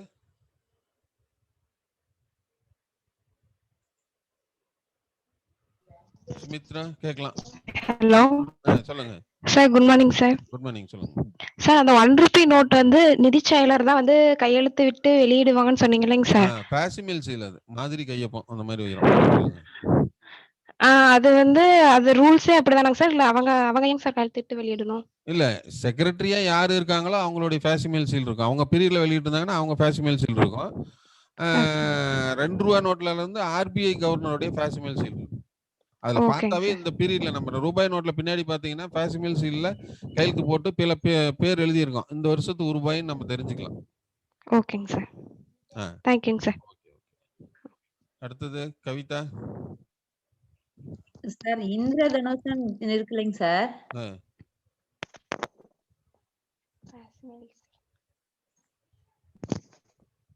கவிதா சொல்லுங்கம்மா. சார், இந்திரதனுஷ் திட்டம் வந்து ஆல்ரெடி தடுப்பூசிக்கான திட்டம் தானே சார் சொன்னோம்? ரெண்டு இருக்கு. அதை நம்ம கொஞ்சம் ஜாக்கிரதையா தான் பார்க்கணும். இந்திரதனுஷ்னு சொல்லி நமக்கு வந்து இதுலயும் கொடுத்துருக்காங்க. அதாவது தடுப்பூசி வேக்சினேஷன் ப்ரோக்ராம்னு சொல்லி நம்ம அதுலயும் கொடுத்துருக்குறோம். அது வந்து மிஷன் இந்திரா தனுஷ்னு வரும். ஓகேங்க சார். இந்திரா தனுஷ் கழகம் அப்படின்னு வரும். ஓகேங்க சார். இது மிஷன், இது வந்து இந்திரா தனுஷ்னு வரும். இதுவும் ஒரு இது அதே தான். எதுக்கு 2 பேர் கொடுத்தான்னு தெரியல, ஆனா அது மாதிரி கொடுத்துருக்காங்க. ஓகேங்க சார். சரிம்மா, நீங்க இதெல்லாமே பாத்தீங்கன்னா +2 புக்ல இருக்கு, பாருங்க, படிச்சு பாருங்க. ஓகேங்க சார், தேங்க்யூ. அடுத்து மூர்த்தி சார். ஒரு சின்ன application sir. Sir, history 1 history 2க்கெல்லாம் எந்தெந்த யூனிட் படிக்கணும் அப்படின்னு சொல்லிட்டு 6th to 12th புக்ல சொல்லியிருக்காங்க சார். ஸோ நீங்களும் அந்த மாதிரி கொடுத்தீங்கன்னா கொஞ்சம் ஹெல்ப்ஃபுல்லா இருக்கும். அதேதான், ஒண்ணுதான். நம்ம 6வதுல இருந்து 10வது வரைக்கும் இருக்கிற பொருளியல் புத்தகம் எல்லாமே தான் பார்க்கணும். எல்லா யூனிட்டையும் நம்ம படிச்சோம். ஆமா, கம்பல்சரி. நமக்கு கொடுத்துருக்கிறதே மினிமம். சரிங்க sir. 11th 12th sir. 11th 12th ஆமா சார். 11th 12th வந்து ஒரு சர்டைன் பாடம் மட்டும்தான் இருக்கு நமக்கு. அந்த 4வது பாடம் இல்ல, 10வது 9வது பாடம் பார்க்குது. 10வது பாடம் தேவையில்லை. அது நான் கரெக்டா கிளியரா அடுத்த கிளாஸ்ல கொடுத்துறேன். 11th வந்து 7 to 11 சார். Okay sir. அதான் அதே மாதிரி 12th வந்து லெசன் பேஜ் வேரியேஷன் இருக்கு அதுல. ஓகே. ஏன்னா அதாவது வந்து கிளாசிக்கல் தியரி நிறைய உள்ள கொண்டு வந்திருக்கான். நமக்கு வந்து மேக்ரோ எக்கனாமிக்ஸ் மட்டும்தான் தேவை. அதனால நான் அது வந்து உங்களுக்கு பேஜ் செட்டப் நான் உடனே சீக்கிரம் வச்சிருக்கேன், வீட்டுல இருக்கு, நான் சொல்லிடுறேன். ஓகேங்க சார். அப்புறம் வந்து கொடுத்த நோட்ஸ் சி கிளாஸுங்க சார். நம்மளுக்கு கொடுத்த நோட்ஸ் பிளஸ் நம்ம இந்த 2 மெட்டீரியல் இதோட சிலபஸ் கவர் ஆகுதாங்க சார், இல்ல இன்னும் இருக்கா? வேணாம். 8th யூனிட் கொடுத்துருவாங்க உங்களுக்கு சீக்கிரம். சரி, 9th அது 9th வேற ஒண்ணும் இல்லைங்க. நம்ம தமிழ்நாடுன்னு இதுல கொடுத்துட்டோம், உங்களுக்கு தனியா கீழே கொடுத்துட்டோம் பாத்தியா? ஓகேங்க சார். தமிழ்நாடுங்கிறது தான் நமக்கு 9th யூனிட்டா வரும். அவ்வளவுதான். ஓகேங்க சார். அதாவது வந்து செப்பரேட்டா பிரிச்சுட்டான். எக்கனாமிக்ஸ்ங்கிறது 6th யூனிட், தமிழ்நாட்டோட பொருளாதாரங்கிறது தான் வந்து 9th யூனிட்ல வருது. அதுல கொஞ்சம் பாயிண்ட்ஸ் எல்லாம் நிறைய ஆட் பண்ணி கொடுத்துருக்குறோம். அது உங்களுக்கு கொடுத்துருவாங்க. ஓகேங்க சார். ஆனா 6th வந்து இதோட முடிஞ்சு. யூனிட் 6க்கானது வந்து நீங்க ஃபுல்லா கொடுத்துட்டீங்க. ஆமா, நான் 6th வந்து நமக்கு வந்து எக்கனாமிக்ஸ்னு வரது எல்லாமே 6th. தமிழ்நாடு எக்கனாமிக்ஸ்னு வந்ததுன்னா 9th. ஓகேங்க சார். நாம பொருளியலுக்கானது எல்லாம் முடிஞ்சது. நம்ம 6th யூனிட்டுக்கானது நம்மளுக்கு முடிஞ்சது சார். ஆமா. இப்ப நம்ம கொடுத்துருக்கிறது 6th யூனிட் கொடுத்தாச்சு. உங்களுக்கு கீழே நீங்க ஏபிசிங்கிறதுனால உங்களுக்கு ஃபர்ஸ்ட் வந்து குரூப் 4 ஸ்டாண்டர்டுங்கிறதுனால அது கீழே தமிழ்நாடுன்னு கொடுத்துட்டேன் நானு. அது மறுபடியும் கொடுப்பாங்க. பட்ஜெட் வகைகள் போயிட்டு இருக்குங்க சார் நம்மளுக்கு நோட்லங்க சார். எப்படிங்க பட்ஜெட் வகை இருந்தீங்க சார்? லாஸ்டா நோட்ல நாம எழுதுனது வந்துங்க சார் பட்ஜெட் வகைகள். அதுல வந்து சமநிலை வரவு செலவு திட்டம் அது அதோட நிக்குதுங்க சார். ஸோ அதோட இதுல உங்களுக்கு கொடுக்கலையோ? Yes sir. வரவு செலவு இருக்க கீழே நிதி பொருளியல் வந்திருக்குமே. இல்ல சார், அது இதுலயே நான் மெட்டீரியல்ல சொல்லிங்க சார், நோட்ல சொல்றேன். நோட்ல வந்து இதோட நிக்குதுங்க சார், இதுல வந்திருக்கும்னு நினைக்கிறேங்க சார் மெட்டீரியல். நான் ஏன் இதுல கொடுத்துருப்பேன்னு நினைக்கிறேன். நிதி பொருளியல் ஆனா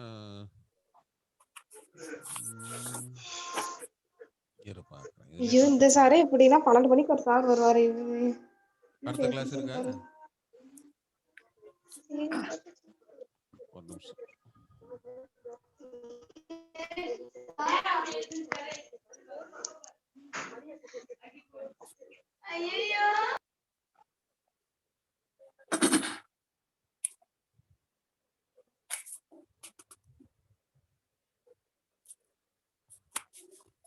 தமிழ்நாடு வந்துருச்சு. உங்களுக்கு வரவு செலவு திட்டத்துல நிதி பொருளியல் இருக்கு.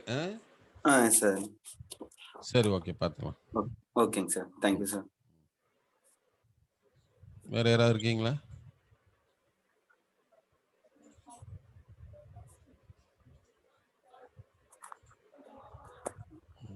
ஓகே.